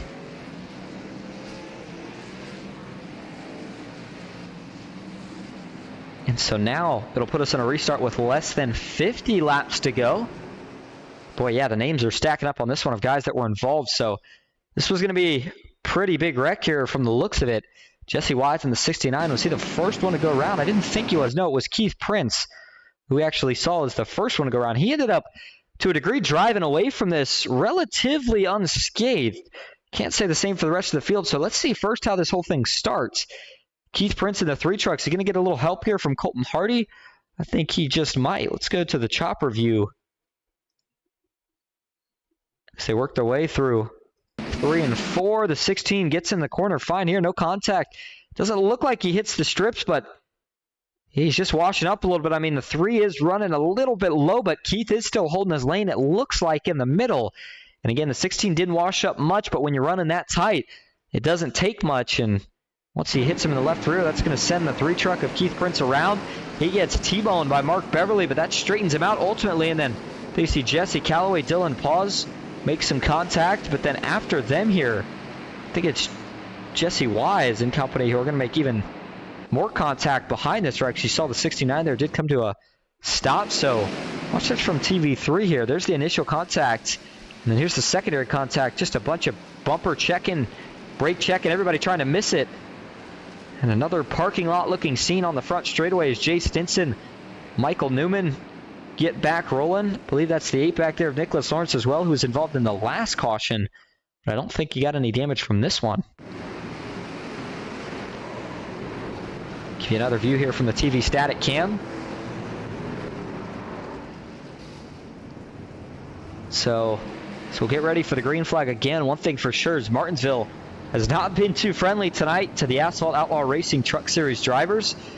And now 18 cautions, one away from meeting the pole criteria on whether we would get at least 5 more cautions before this thing was all said and done. And by the way, I should note that at this point, there is no more chances, of course, for a green flag pit stop. This thing's just going to be scrapping it out to the finish. And just before we do get ready to go back green, let's talk briefly about what the schedule's looking like here in the upcoming races. We'll talk about the next handful to couple handfuls. After tonight, we head to Kentucky Speedway Legacy. That's going to be a fun one for the trucks. After that, on to the second road course of the season at Mid-Ohio, followed by another short track in Phoenix Raceway. And then it's up to the Brickyard, another giant 2.5-mile track. It's going to be a very, very exciting one. Looking forward to that. Texas Motor Speedway, Iowa Speedway, and then Daytona International Speedway to round out the regular season before we head to Las Vegas to kick off the start of the playoffs. All right, here we go. Getting ready for the green flag yet again. Pace car maybe working his fuel mileage as well here tonight. He's been doing plenty of pacing himself. To see if we can get some green flag action towards the end. Green flag back in the air. Smallwood, another orchestrated restart for the most part as he's quickly able to pull away. We continue to keep our eyes back towards the middle portions of the field as 3 wide here. Colton Hardy, Jesse Calloway. Oh my goodness, another close call there as they sort it out before they get down to turn 3. Beverly gets the better of these two. Colton Hardy still struggling as he taps the wall there off of turn 2. Dylan Paul's thinking about taking a look to the inside, and I hear one slide. Caution is back out. Was it Keith Prince? I believe it was. I think it was the 3 who looped it around. Gets back rolling. We'll have to look, of course, to be certain. And there it is, 19th caution of the night. The criteria has been met. And so now the next restart will be with what looks like less than 40 laps to go.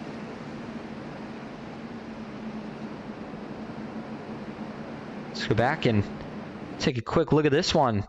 Ooh, wonder if he is going to get some help. Oh yeah, no, he's going to get major help here. Boy, Kevin Winker, Will Rainwell, maybe a little bit of disagreement here between these two as, watch as we get into the corner here. You see the 42. Kevin Winker, he says, I want the inside man. I feel like I'm going to make it work. Will Rainwell says, I don't think so. I'm going to try to get down here a little bit sooner. But Kevin Winker felt like he wanted the corner a little bit more. Doesn't check up for him. So when the 17 dives down there, the 42 carries the speed and gets into him and sends him up the track into Keith Prince. Nothing Prince could do. And then once Kevin Winker tags the 3, that contact gets Keith Prince straightened back out. And yeah, you got to think that Will Rainwell is probably not too happy there. But again, I have a feeling that Kevin Winker just kind of in that case, you know, it's been a rough night, struggling to get track position back late after he knows the speed that he's got in that truck. And he felt like, hey, man, I know I'm faster than you here. I really want this corner. And in fact, he got a bit of a run here down the front stretch. Will Rainwell started to get it back. And yeah, Winker committed. Will Rainwell committed. Unfortunately, it didn't really work out for either driver in that case as they're both going to get damage. And Will Rainwell and Keith Prince getting the worst end of the stick there, especially Keith, who, again, just an innocent victim. And not only this wreck, but the last one. And we always talk about how consistent Keith Prince is, and he was doing a great job keeping his nose clean here tonight, not causing any problems. One of the few guys that we could say that about tonight, but just an innocent victim of both of the last 2 cautions. So 133 going to be 134. They cross the line this time. Laps complete here at Martinsville. So again, about 40 laps to go. Isaac Smallwood still being scored as your leader. Light's going to stay on the pace car. Problem is we don't really get time here to go take a break with as quick as the pace laps are and as quick as we're back to green flag racing. See if we can get one in here during maybe the next caution. But I do appreciate everybody that's come to check out what's going on here tonight or has been sticking around. I know it's been a long one up to this point. Looking like it's probably going to go down as potentially the longest race of the season so far for the Asphalt Outlaw Racing Truck Series. And, you know, I can tell you from experience and everything that I've seen through this series since I've been broadcasting it, it's a very good series. These guys are normally a lot better than this. It's a product of what Martinsville kind of sparks. So, you know, don't hold it against them too much here tonight. Try to get this thing wrapped up, move on next week, hopefully to a little bit better racing. Isaac Smallwood, though, man, got to give tip of the hat to the job he's been doing after he was able to a degree, take over, if you will, after Kevin Winker showed dominance early. Eric Hegdahl towards the middle portions of this race. Now as we get to the later going, looks like it's Isaac Smallwood who's trying to tack on yet another win to what has already been an absolutely outstanding season. Very impressive resume he's putting together in terms of his application for a championship. But it's going to be exactly 40 laps to go now Once they cross the stripe to take the green flag again. Starting to wind down here at Martinsville. Green flag back in the air. Man, a big boost on the inside. That is 3 of the Mopower teammates lined up. And boy, you could tell right there, Hegdahl and Avila both at the same time gave a shot to their teammate Isaac Smallwood. And it does propel not only the 5, but the 11 out in front. Now the 25 going to have to go to work here to the inside of David Traylor. Just behind them, 2x2 action. Looks like things are looking a little bit cleaner so far. Still 2x2. Ooh, now Avila and Traylor going to trade a little paint down there through 1 and 2. Traylor looks like he's going to have to end up yielding the spot. Maybe not. He's actually able to hang even. Clinton Woodby right now watching this, licking his chops, seeing if either of these guys are going to make a mistake, make them both wash up the track, see if he can get 2 for 1. And Traylor here is in a rough spot now because he can't tuck in line to get to the inside. Clinton Woodby's there. All he can do is try to fight on the outside and hold on to this position, but now he does get clear. So we'll see if he's able to jump back to the inside here of Braden Avila. Does he think about using the chrome horn here a little bit after the contact between him and the 25? Or does he just try to get in a rhythm for now? Further back, 2 wide action here. Kevin Winker stuck behind the 99. Dylan Pauls, gets the 99 on the apron, sends him up, and caution going to come back out as Bill Hales goes around, clips Jay Stinson, who hits Kevin Winker. And Dylan Pauls looked like maybe the innocent victim in this one that just got a little bit of help, I'm thinking. 99 had already had some significant damage up to that point, but this is going to give him even more. As he goes to get back rolling. So now we'll get a restart with probably right around 35 laps to go. And actually maybe 30. We'll just keep taking this thing down until we run 2 green flag laps right at the end, if that's the way it keeps going. But let's go to the chopper view for this one. Watch the 42 of Kevin Winker again. He's been very antsy trying to get back to the front. And the fire out of the pipes at about the same time, so they lifted about the same time, but going to take a little bit different corners here. The 42 arcs it down a little bit later. The 99 slightly up the track, and Winker definitely gives him a shot into the corner. That sends Dylan onto the curbs. And then as he comes off the curbs, again, truck already unsettled at that point. Bill Hales nowhere to go. He's the innocent victim in this one as he gets turned around, minding his own, and then Jay Stinson's going to have nowhere to go either. He gets clipped, gets down into Kevin Winker. 7, Nathan Somerville with nowhere to go either. Evan Schilling comes to a halt. Haas Beverly's able to dodge on the outside. Give you a couple more angles of this one. Yeah, and again, and further back, didn't even notice that, but you saw Jesse Wise there go for a spin in the 69. I just think that's Kevin Winker trying to get it. I mean, you got to think he's still used to being out in front from earlier and maybe expecting a 99 to break a little bit deeper there. Once the 42 hits him, when you're side by side, that doesn't work too well. I think if there's single file here, you maybe get away with the save here from the 99, but when you're 2x2, there's just nowhere for the 99 to go when he's trying to save it. Gets up into the 53 and then wrecks on from there. All right, so as we do go back live up front, looking to see if the lights on the pace car go off this time. They do not. They'll stay on for at least one more lap. That gives us a chance to see if we can pull up another interview here. How about we go, I know we've already talked to a couple of the leaders here tonight, but how about Isaac Smallwood and his take on what he's seen so far and how he's feeling about his chances the rest of the way here. Hey, Isaac Smallwood, this is Austin in the booth. Get a copy. Yeah, what's going on? Well, man, it's been one heck of a night. 20 cautions up to this point, and we've still got what's going to be 30 laps of racing, hopefully. But, man, it's been looking good so far. You had to fight your way through some traffic. Picked up 4 spots in total to get yourself to the front here tonight. But since then, you haven't been looking back. How you feeling right now about your chances sitting first with 2 teammates back behind you? That was a key word, teammates. I'm feeling really good. You know, that's two cars that are in between. You know, you can call them enemies, but we're feeling comfortable and we're getting ready to go green here, and hopefully we can finish it off. All right, well, we'll let you get prepared for it. Been looking good so far. We'll see if you can get the 5 truck in victory lane tonight. Yeah, thank you, buddy. All right, there you go. Isaac Smallwood said it. That's the key term. And, you know, it may not be a Daytona or Talladega, but I certainly agree that, man, oh, man, if you can have a couple teammates behind you, it's a lot harder for the other guys that you know are going to race you hard, or maybe a little bit harder for the win than your teammates will to get by. Here we go. Green flag back in the air. 31 laps to go at Martinsville. Smallwood with a great jump. Quickly down to the inside. He'll get clear of his teammate Eric Hegdahl. Avila tried to do the same here, but man, him and Trailer, they've been getting after it the last couple restarts. Caution is back out. 21st caution of the night.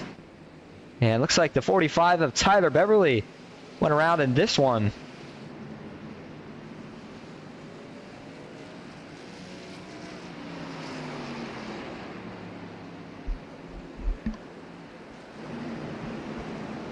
And so, I'm not sure. I mean, again, another incident here. I'm thinking maybe it was just a single truck spin. I was looking to see if anybody else was involved here from the reports we got, but doesn't look like it. I'm thinking this is just going to be Tyler Beverly getting in the corner. A little bit too hot right here on the outside. Not as much grip there. Nobody's, well, I mean, of course guys run there on the restarts, but that's not really the racing line. So, especially when you're on colder tires here, just way too much speed. Once it gets to the middle of the corner, tries to get the truck to turn. The front tires bite, but the rear tires don't. Rotates around, and he does indeed go for a spin. That's only affects really the 45. Nobody else gets involved. That's the good news. And boy, it was a close one there for the 53 of Bill Hales. And of course, the 8 there of Nicolette Florence, as they were able to slide by without any trouble. So we do go back live. Now it's going to be a restart, which is probably about 25 laps to go now. We'll see if they get quick caution here with the lights going off on the pace car. Well, we had a chance to talk about the schedule. Since we're under caution again, let's talk a little bit about what points are looking like at this point in the season. And of course, we have regular points and then bonus points, but we're just going to talk about what the regular points are looking like for the moment. So Isaac Smallwood leading the points battle, no surprise. Multiple wins on the season already. David Trailer second, Braden Avila third, Joe Yakes in fourth. He's not here tonight. It'll be interesting to see what that does for the 87 machine in terms of the playoff picture, but of course has that win at Atlanta, so already locked in, looking good there. And then after Joe Yakes, it is going to be Eric Hegdahl in the 11 machine. Couple wins, he's also locked in, but would like to see if he can move up a couple more positions, have a chance to fight for that regular season championship with his teammates before this thing's all said and done. Keith Prince back in at 6th spot, Kevin Winker 7th, Mark Beverly 8th, Jay Stinson 9th, and Bill Hales rounding out your top 10 as far as the points battle goes.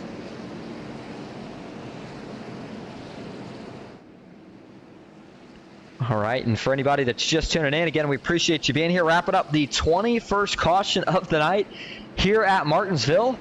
Looks like we've got a decent amount of people sticking around, sticking true through the marathon, if you will, of event that we've had so far tonight. But 25 laps to go. Again, we continue to wind things down, and you figure the track is so short that every time we get a caution, you're pretty much ticking off probably about, I'd say about 5 laps or so behind the pace car. So you really start to run yourself out of time here if you're somebody that's trying to get up to the front and have a chance at the win each time that we see a caution. So now we'll see what happens here, but 25 laps, not that much longer for Isaac Smallwood. Now, I don't think that his teammates are just going to simply roll over and hand this thing to him at the end.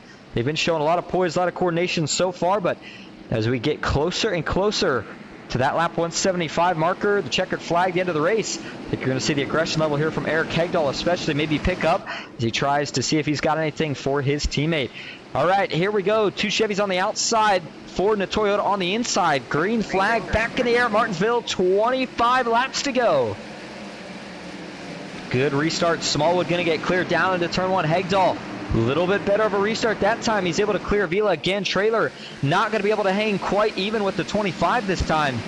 So Mo Power goes 1, 2, 3. By the time they get into turn 3 and 4, maybe not. David Trailer was able to get to the inside. Avila almost spins, saves it, cautions back out for trouble further back. And it looks like Haas Beverly may have been involved in this one. Whatever issue the 22 had, he was able to quickly get it corrected, and he's back rolling.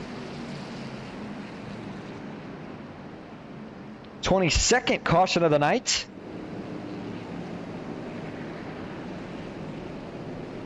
All right, let's come back, take another brief look at what brings out this caution. He was running on the inside here of Evan Schilling in the 18 as they get down into the corner.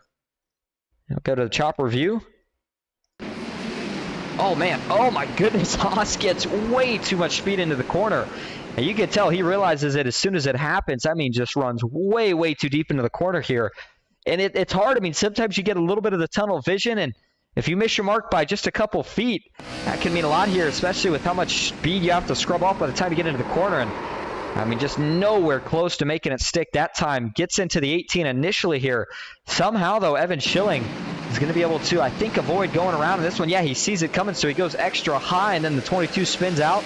Gets tagged by the 31 of Stinson. And then they continue on after that. But, yeah, Haas Beverly just trying to make a move, maybe make something happen here late, but you saw the fire out of the pipe. In fact, that's a pretty good insight there in of itself.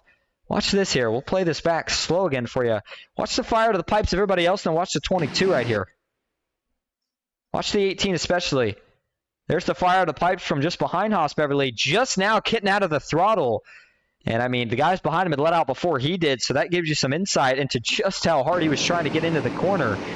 I don't think he meant to do that, of course, just maybe a little bit of tunnel vision there for Haas Beverly, but a little bit of bumps and bruises, but nothing that can't be hammered out, and nothing that I think is going to really change the way that 22 truck races here for these next probably 20 laps or so. So up front still Isaac Smallwood, Hegdahl in second, but this is a little something different. How about now David Traylor in third? And I think what you'll see right here is that Isaac Smallwood is probably going to choose the top lane here.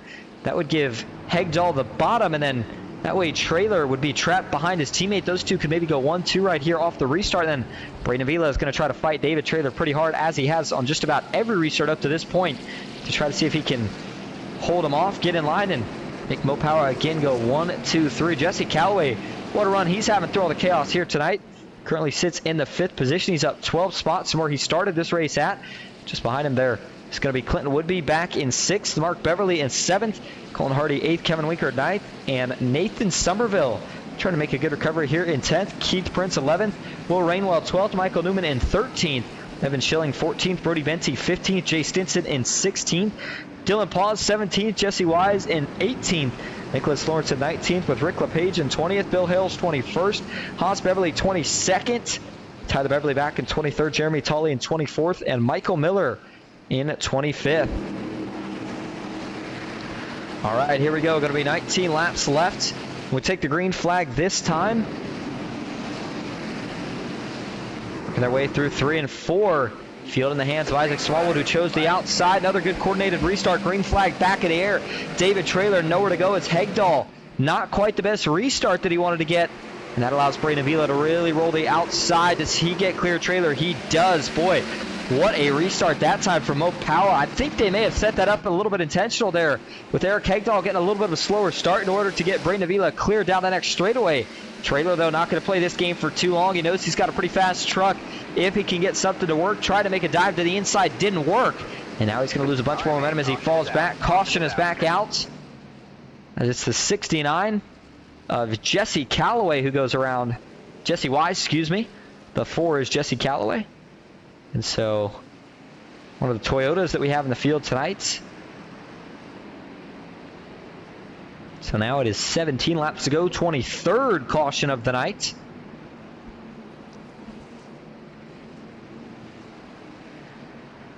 All right, let's go back and see how the 69, oh, he's sideways before we even get to the corner here. My goodness, what happens?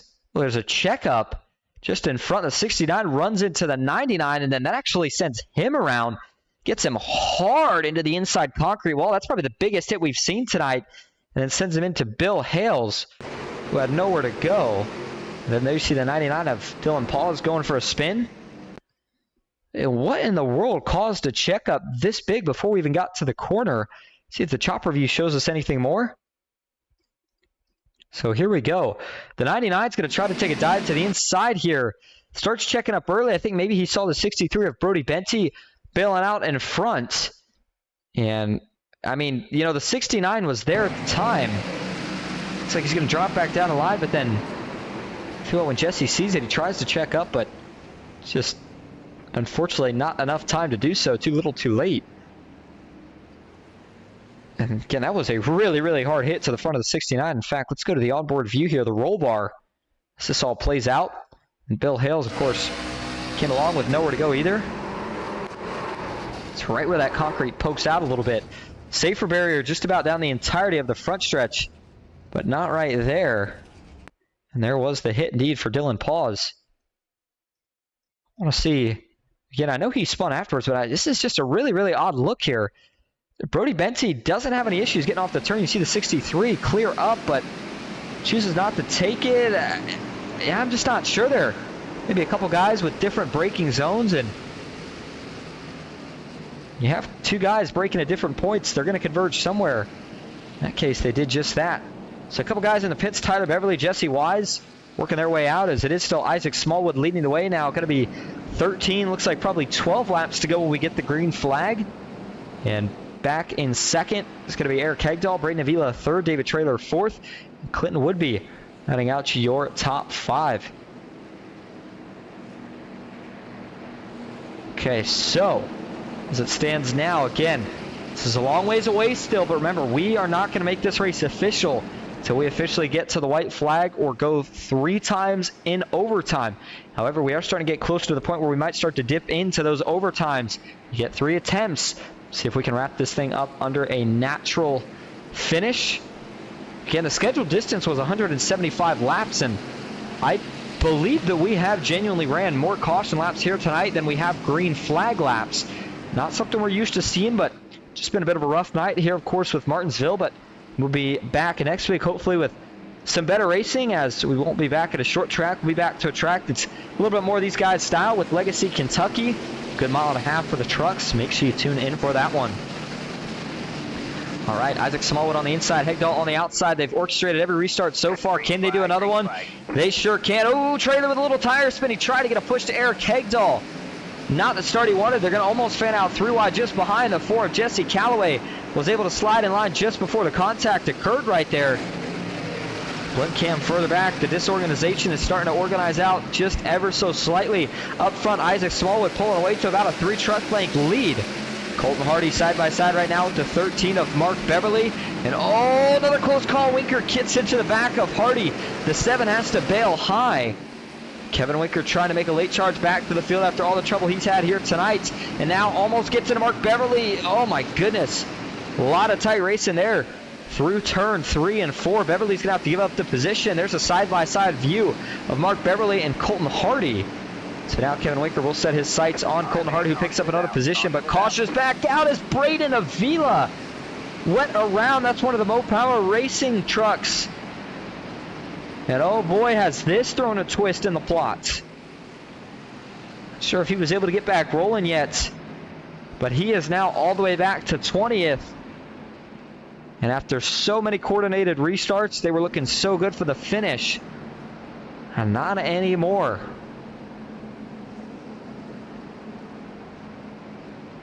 Now make it the 24th caution here of the night. With 9 laps to go is when the caution comes out. All right. Let's see what brings this one out here. And wondering if Avila got a little help here. No, there's nobody near, so looks like he's maybe going to be a victim of what we just have continued to see so much here tonight. I think he's just going to get loose center to exit of the corner. Yeah, it's when he gets on the throttle. We saw it tonight with a couple different guys. Michael Newman. We saw it with the 7, Nathan Somerville, and multiple others. Just, you know, in a nice way, it's basically getting just a little bit too greedy with the throttle. You got to be really patient. Sometimes the trucks feel like they want to stick, but they can go around that quickly. And boy, once it's snapped, nothing Avila could do. Locks it down, puts it in reverse to miss hitting the wall. So it's an innocent spin in the sense that he gets no damage, but all that track position that he worked for all night to gain and then hold on to for the last about 70 to 100 caution-filled laps, unfortunately, it's going to all go down the drain with that spin. Isaac Smallwood, though, still being scored as your leader. And I mean, at this point, you got to think it's his race to lose. Now, the big story, though, is, of course, Kevin Winker getting back up here. He is in that 7th spot. I think he's still going to honestly need us to probably go just about every overtime if he wants a chance to get all the way back up to the front and have a shot at the win. But I'm still interested to see if we're going to see a bump and run finish, or if Isaac Smallwood can continue to do what he's done all night, and that is pull away from the rest of the field and not really have to worry about it. Now, they did lose a little bit of their team help there with Braden Avila going around, but it is still Smallwood and Hegdahl. We're going to have row number 1 locked up. David Traylor will be back in 3rd. Clinton Woodby 4th. Jesse Calloway 5th. Colton Hardy in 6th. Kevin Winker 7th. Mark Beverly in 8th. Nathan Somerville 9th. Will Rainwell rounding out your top 10. Right, and we'll see if the lights on the pace car go off this next time. Quick reminder of where Ghost Racing Network is going to head next. Actually, Monday night, of course, snow broadcasting tomorrow. Actually, I take that back. I forgot. Tomorrow is Saturday, not Sunday. Yeah, so tomorrow night, we head over to the NOMA Truck Series, where you'll see a lot of the same stars from the Asphalt Outlaw Racing Truck Series over there battling it out. I'm not sure. I believe they might have been an auto club. But don't quote me on that for sure. In fact, take a view of the schedule here real quick. And the next place that the NOMA Truck Series is at, and this again will be tomorrow night at 10 o'clock, is indeed Auto Club. So heading out to Hollywood for, it's going to be a good one. 2-mile bumpy track, a lot of drafting. Going to be a lot of 3, 4, maybe even 5 wide action with how wide, of course, Auto Club is. But again, make sure you tune into that one. And it's good to see anybody who's still sticking around here tonight. We're getting ready to put a bow on this race tonight. The winning bid 175. The question is, who's got the winning bid here right at the end? Isaac Smallwood has been the man here the last half of the race. Can he hold on the rest of the way? Here we go, back to the restart zone. Green flag back in the air. Good start for Isaac Smallwood as maybe a little bit of tire spin further back for Colton Hardy. Everybody getting really aggressive into the corners now. Oh my goodness. There's no way this thing's going to go green the rest of the way. I'm telling you, Kevin Winker, he knows it's go time, and he is very, very aggressive right now, trying to pick off a couple spots. And he's not the only one. This train continuing throughout most of the field. These guys are going to be pushing the braking zones even farther at this point. Everybody going for everything they can. Late in the race, you don't know when that last caution could come out, but if we can make it to the white flag, this race could be official. This is going to be coming to 2 laps to go this time. Colton Hardy, Jesse Calloway still battling hard. This is back. Oh, the 1-7's going to go around. Let's bring the caution back out. So close, but we are going to go into overtime. That was Nathan Somerville, who went around in the 7 machine. Was able to get it back rolling, no damage. I mean, we saw it there as it happened live. Innocent spin, but this happened to him earlier. Again, just getting a little too greedy on the throttle coming out of the corner. And the truck just goes around on him, no help. Just trying to chase those guys out in front. I said you're trying to push the braking zones further. That applies to exit 2. You're trying to get on the throttle a little bit sooner, but you got to make sure that the truck's pointed straight. Slowly get back on the throttle until you know the rear tires are sticking. And in this case, they just weren't. It's a pretty big shot to the right rear. That's going to potentially give him a little damage, but of course, not going to bring it down to the pits at this point. Just going to go, I mean, he might, depending on how much track position he lost, but if nothing else, it's just going to, of course, send him to the back of the pack. Any chance he had it, capturing maybe a top 10 finish there, trying to make a comeback as he was sitting just behind Mark Beverly, is going to go down the drain at this point, and Michael Newman's going to do a good job of sliding by here. By the way, got to give a hats off to Michael Newman. Was able to get back on the lead lap a little while ago, and since has been able to crawl his way all the way back up to 9th. But now it is our first green-white checkered as we have now hit our 25th caution of the night. And so it's going to be a 2-lap shootout to decide the winner here at Martinsville. If we can make it to the white flag, this race will be official. However, if we don't, then we will rack them up and try it again. And we can do that for a total of 3 times, 2 more after this one, to crown a winner. So Isaac Smallwood and Eric Hegdahl still going to be lining up in row 1, but a little bit of a change here for row 2. Clinton Woodby now up to 3rd. David Traylor back in 4th. Colton Hardy rounding out your top 5. Jesse Calloway in 6th. Kevin Winker still 7th. Wasn't really able to pick up any spots. And this is where you got to make some business decisions. I mean, you want to go 3 wide, especially if you have a fast truck, and maybe look for a guy like Kevin Winker to try that move here. But if it doesn't work and you get yourself caught in a wreck at this point, then that will officially mark the end of your race. If you go to the back or honestly lose any track position at this point, there's just no chance you're going to be able to get it back. This few laps left. I mean, 2 to go at a half-a-mile track. It's not gonna be a very good, or not a very easy trip back to the front, of course, if you were to lose the track position. So Isaac Smallwood looking to cap this thing off. I think he needs one more good restart, and what he needs more than that is just to see this thing make it to the white flag. He is going to try to run this first lap like it has been his fastest all race, because if he sees the white flag, and he doesn't care if they wreck out back after that, it won't affect him. He's just got to drive it home to the finish from there. Eric Hegdahl, what does he have for his teammate? 2-lap shootout, overtime style to decide it at Martinsville. Here we go. Green flag is back in the air. Good start for Isaac Small. Gets out to a big jump, checking up further back, but the 5's going to get a 2-truck length lead through turns 1 and 2. Hegdahl able to get clear of David Traylor. Woodby and David Traylor are going to drag race side by side off of turn number 2. Working into turn number 3 and 4, about 100 feet from the start-finish line. We're going to do it. The white flag is in the air. 1 lap to go at Martinsville. Final time through 1 and 2. Hegdahl, he's going to have a choice here. Does he give his teammate the chrome horn, or does he keep it clean the rest of the way? They both tap the wall. Final time to 3 and 4. Hegdahl is not going to have enough. He tries to cross over. It won't work. In a wreck-filled race, Isaac Smallwood dominates the last half, and he wins it at Martinsville. And the longest race of the season, the man who's won the most up to this point shows you exactly why. He endured it, and he was able to come home a winner. What a job by Isaac Smallwood. Mo Power goes 1-2. David Traylor rounds out the podium. Another podium for him. I'm telling you, anybody who brought home a top 10 tonight is feeling like a winner with the chaos-ensued race that we just had right there. Burns it down on the front stretch as he should, tacking on yet another win on the season. I got to go look at the total now, because he might be well up, just about at a handful at this point as the domination continues. Boy, you got to wonder if it could have been a 1-2-3 for Mo Power if it wasn't for the trouble there in the late going for Braden Avila. But as he continues to celebrate here, trying to do a little bit of a Kyle Larson style burnout there. See him locking the front tires, trying to burn down the rears. Let's take a look at the race results here tonight. Isaac Smallwood is your official winner here at Martinsville. Eric Hegdahl brings home 2nd. David Traylor in 3rd. Clinton Woodby 4th. Colton Hardy in 6th. Jesse Calloway in 5th. Colton Hardy in 6th. Mark Beverly back in 7th. Kevin Winker 8th. Will Rainwell 9th. And Jay Stinson rounding out your top 10. Nicholas Lawrence back in 11th. Bill Hales in 12th. Haas Beverly 13th with Brody Benty in 14th. Dylan Paws in 15th. Braden Avila in 16th with Keith Prince in 17th. Rick LePage finishes in 18th. Back in 19th, it's Evan Schilling. And rounding out your top 20 tonight is Michael Newman. Nathan Somerville finishes in 21st. Jesse Wise finishes 22nd. Tyler Beverly 23rd. Jeremy Tolley in 24th. And Michael Miller in 25th. And by the way, I think that incident involving the end must have involved Michael Newman. As you saw, he lost all that position. Not sure exactly what happened to those guys, but definitely an unfortunate break. It's going to take out some of the guys who had made a comeback and were looking like they were going to have a good finish.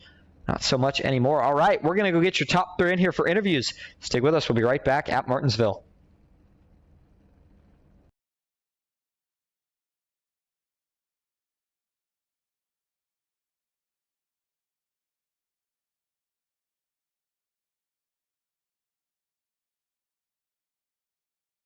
All right, back live at Martinsville. Going to start first tonight with your 3rd place finisher. Another podium for David Traylor. David, this is Austin in the booth. You got a copy? I got you, Austin. Well, you bring home 3rd here tonight at Martinsville in what was, of course, the longest race of the season and easily the most caution-filled race of the season. But nonetheless, you were able to stick through it all. We saw a lot of hard racing between you and the Mo Power teammates. How were you able to hold on through all the caution, still maintain the track position, and how were you able to hold on to 3rd right there at the end? Yeah, they're probably with, I don't know, the last 50 or 60 laps. I was pretty much fighting for my life. I knew all 3 of them were teammates. At one point, I had actually gotten up to 2nd, and when all 3 of them lined up on the inside, I was in a different zip code when the green flag came out. Just not even remotely close to being on their pace for that lap. But I know overall, it's fun when we can get a green flag run in. Those guys, they'll race you tight, banging some doors a little bit. It's part of it. And, I had a good time, there.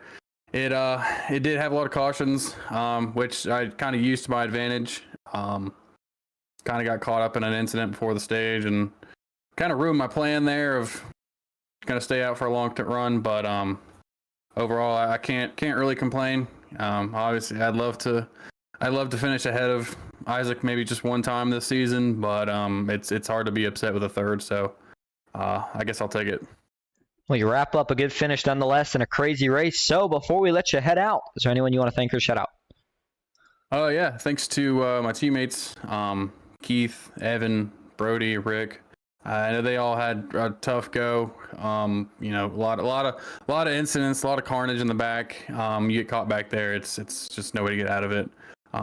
Shout out to my sponsors, JC Newman Cigar Company, and Mushroom Top Tea on again this week. Great tea company over there. Check them out if you're interested. Thanks to the Beverleys, Mark, Haas, and Tyler. They put this league on. I know races like this are hard. They happen. Not a lot you can control, but we made it through it. So big shout out to them. Shout out to you and everybody over there watching on Ghost Racing Network. It's always an awesome broadcast. Probably the best on iRacing. I love going back and watching every week, and seeing how I looked from another perspective. And then shout out to my dad watching at home and my fiance in the living room. Well, we certainly appreciate it, and thank you for talking to us. Again, congrats on the third place finish. We'll see you next week at Kentucky. Thank you, Austin. All right, now that's going to bring us to your second place finisher here on the night, Eric Hegdahl. Eric, this is Austin in the booth. Get a copy. Yeah, buddy, I got you. Well, a duel between you and your teammate Isaac Smallwood seems to be becoming more of a common theme here over the course of the last few races. Here tonight, Isaac gets the better of you at the end, but overall, I mean, the coordination between Mopower the last half of the race was absolutely phenomenal. You bring home a second place finish in a race full of chaos. How'd you do it? Oh, man, dude, I have no idea. I didn't have any confidence in this race because I've never really raced it before, and qualified up front, and I pitted with about 20 to go in that first stage, trying to flip it, and spit on pit road, kind of restart in the back, and got damaged in that big pileup in that first stage, and was able to somehow get back to the front. And Isaac and Braden, my teammates, we worked very well together, and we were trying to get a 1-2-3 for our team, and came up a little bit short, but we were trying to let each other in without, causing like problems behind us. And, he kept picking the top, and it's like, I told him there at the end, like, if you give me the bottom, I'm going to have to go for it. And, able to have a clean battle there at the end. I needed more laps. I needed more green flag laps, but, definitely, it ran better than I thought I would, and, got a P2 out of it.